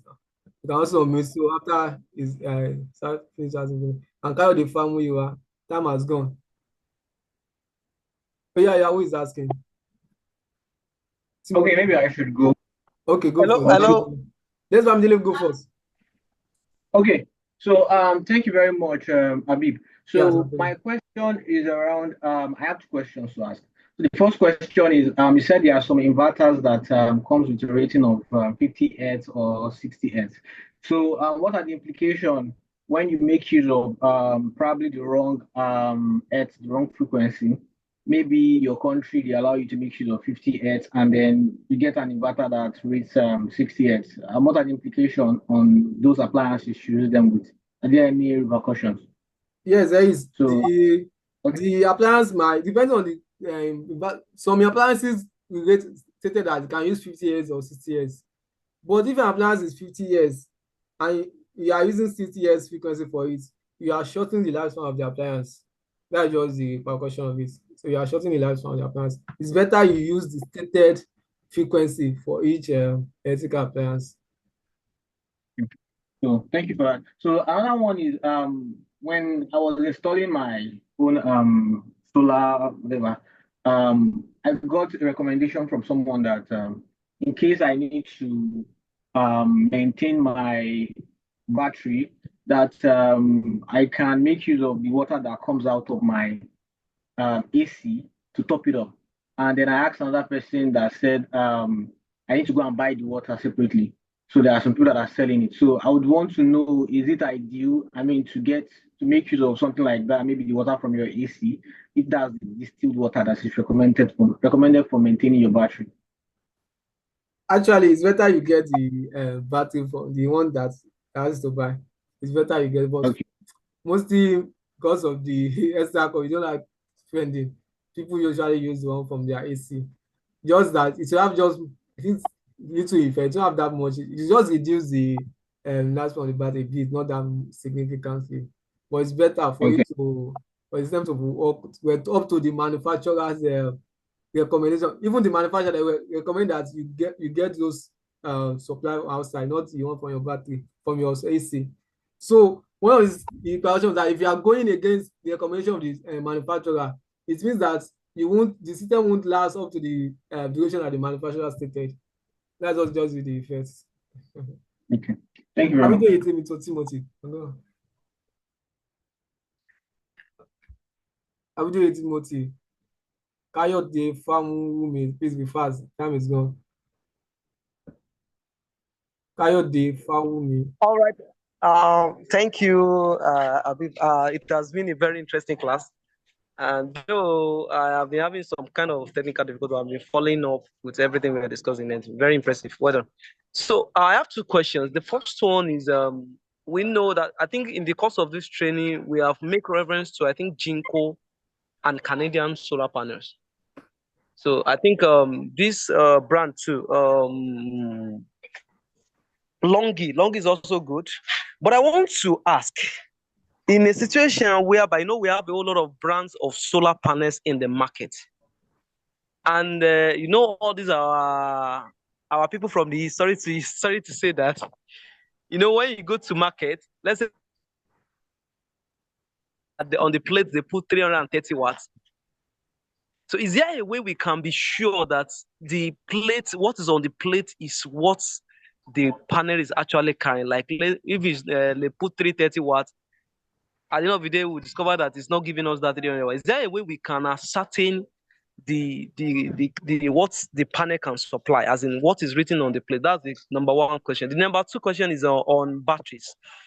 Now let's assume I'm using tubular batteries, and maybe the customer couldn't afford, he wants to do 4, but he couldn't afford 4 at a go. So I now recommend that, okay, if the system can still take 2 batteries, so we start with 2 batteries.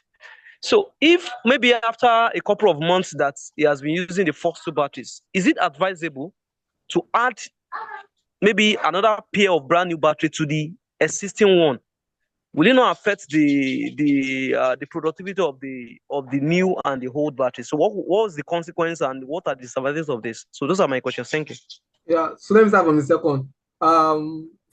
Since the duration is just a month, you can still add it. But if it's getting to like 6 months, 1 year different, and it's especially it's lead acid, when the difference is up to like 6 months, it's not advisable to add them together. But if it's just 1 month, it can still work fine. That is for the lead acid. For lithium, you can see of like 1 year difference. But the best is that you install them at the same time, like new batteries together, not that add old batteries on it. The efficiency of the new battery will be affected if you're adding old batteries to it. They'll be working as one. Just be working as one like the old battery, so it's not advisable. Then the rating, it's better you get your solar panel from those you can trust, that this is the rating, maybe the manufacturer. But if you are getting from somewhere that you are not sure, that means you have to subject it to some test. There are some meters that you use, it's also expensive, that you use to measure from. So the meter will measure the radiance from the sun, and also the STC of the battery, all the current and voltage parameters of the solar panel. Sorry, was mentioned the radius from the sun, the electrical parameters of the solar panel, that is IOC and V. Well, current ISC, current short circuit, and open VOC. So, but it's expensive. So those meters are expensive. It's better you just get it from where you can trust that this is the this is a rating, other than looking for a meters that we use to confirm the rating. Timothy, I think you asked a question, right? Yes, can you hear me now? I can hear you. All right. My question is on connecting battery, just like the person asked earlier. I want to connect a 20 amps battery with a 40 amps battery. What's the implication of that 20 amps. with a 40 amps battery? Actually, in solar system, we have majorly is 40 amps battery. Batteries are usually 100 AH, 150 AH in solar system. But I understand you have 100 AH, 220 AH. You now want to connect them. Are you connecting them in a series or parallel? But let's just assume it's 20 amps and 40 amps. If you connect them in series, what will happen? Okay, let's assume that the voltage of the battery is also 12 volts. The same voltage. Yeah, let's examine. So if you connect them in series, what will happen to the voltage? It will increase, right? I want to know if you followed my class. If you connect those batteries, 12 volts, 20 amps, and 12 volt 40 amps in series, what will happen to the voltage? The voltage will increase. It will increase, so it will be 24 amps. So this is 24 volts, sorry, right? Yes, sir. Now, what's now happen to the current? 20 amps and 40 amps, which one will the system take? So you can't connect them in series. Okay. Do you understand? Because the current is rating is different.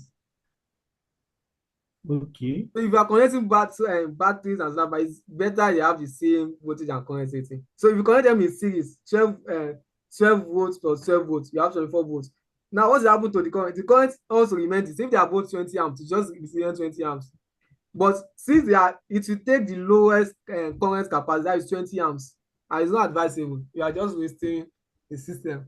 It will not add together. If you are connecting them in parallel now, what will happen? It will remain 12 volts, right? The voltage remain the same, right? Okay, yes. What about the currents? They can add up. That is 60 amp, right? All right, okay. But you can do that too, but the best thing is for you to have the same voltage and the current for them. You can still connect them in parallel. So let me also use that opportunity. There is one material that I share with you. Please go to it before the next. It clearly answers this question that Timothy asked.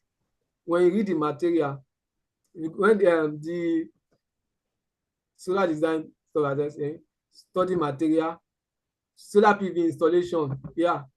When you go through it, it clearly explains why it's not advisable to connect batteries and inverters with different reasons. It's a free material from I think USAID. Yes, I have two materials there. So solar resources, workplace, basic system sizing, maintenance, and troubleshooting. They are explained there. Try to go through it. You make it to understand. And then the other one too, I have two materials there currently. I'll add more later on. Cable sizes and protection. I want you to also go through that by next. So you have an idea of cable sizes and protection in an off-grid PV system. It's in the folder I shared with you. So go through them to make it to understand, have a better understanding. I will explain. This one is a bit determine cable size and protection. It requires explanation.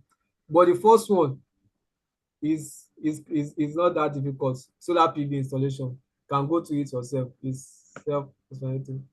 So that is that. I think I've stopped sharing my screen, right? Or I'm still sharing.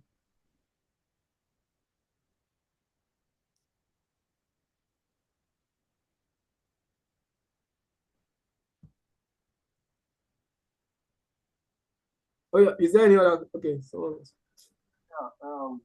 Can you hear me? Yeah, I can hear you. So I've stopped sharing my screen.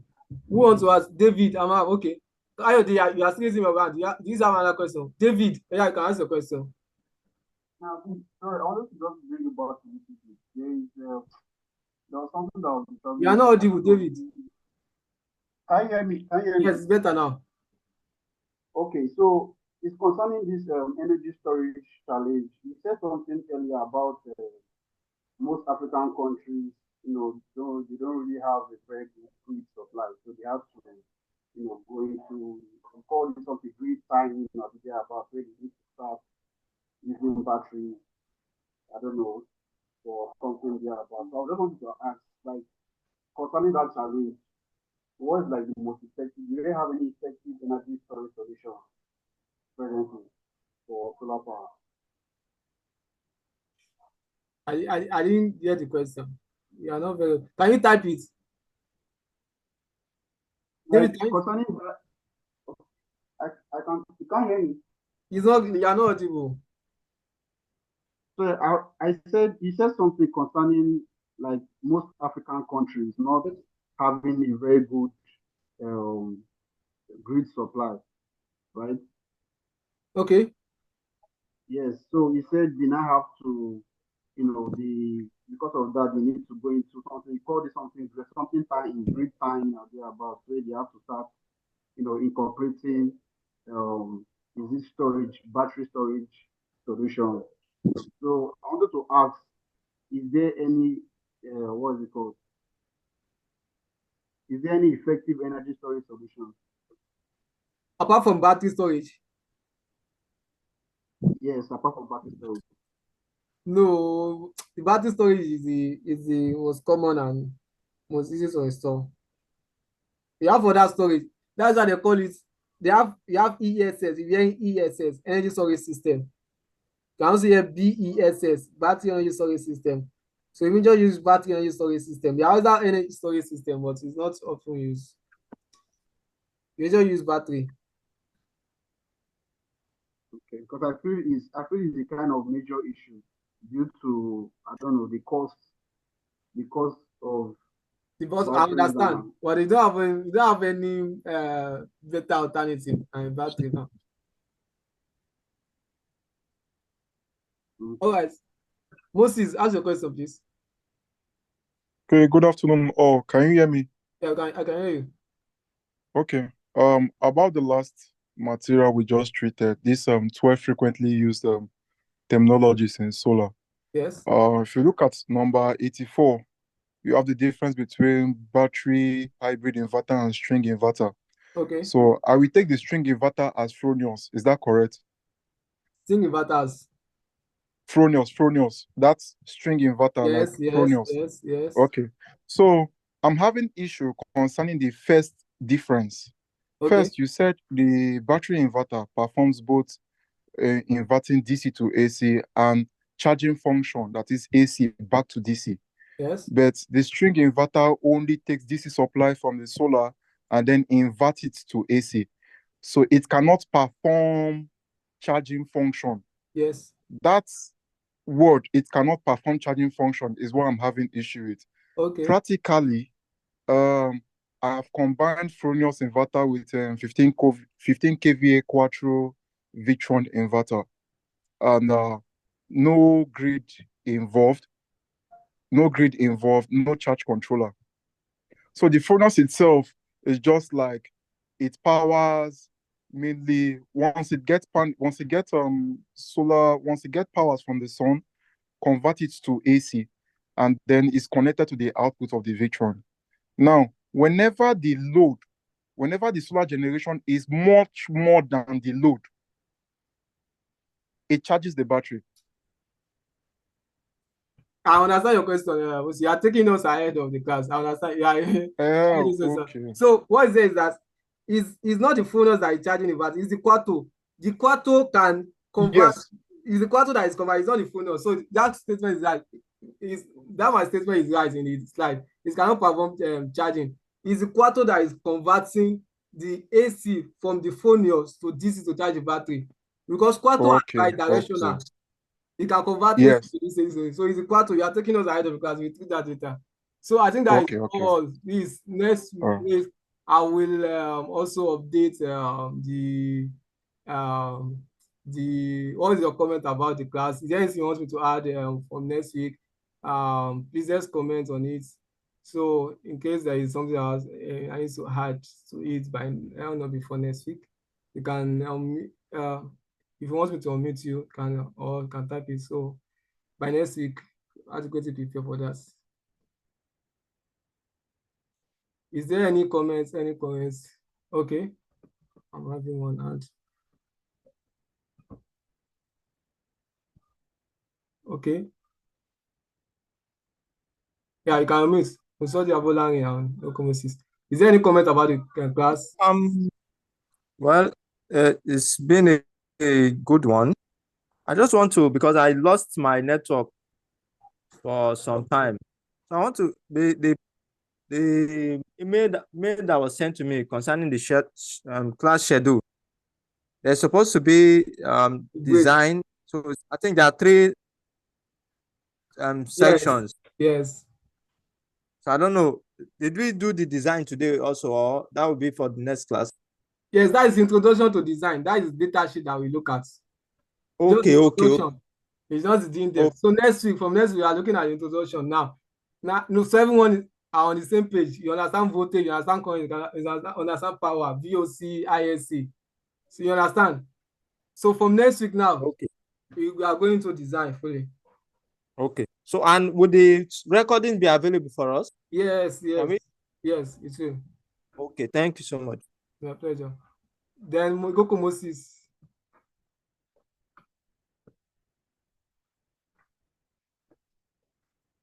Moses, you can unmute, please.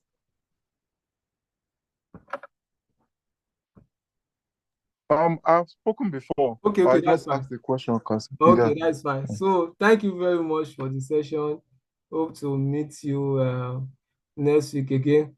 Yeah, I'm optimistic by before the end of the session, it will be a very good solar installer. I'll be able to conveniently install and design a solar system.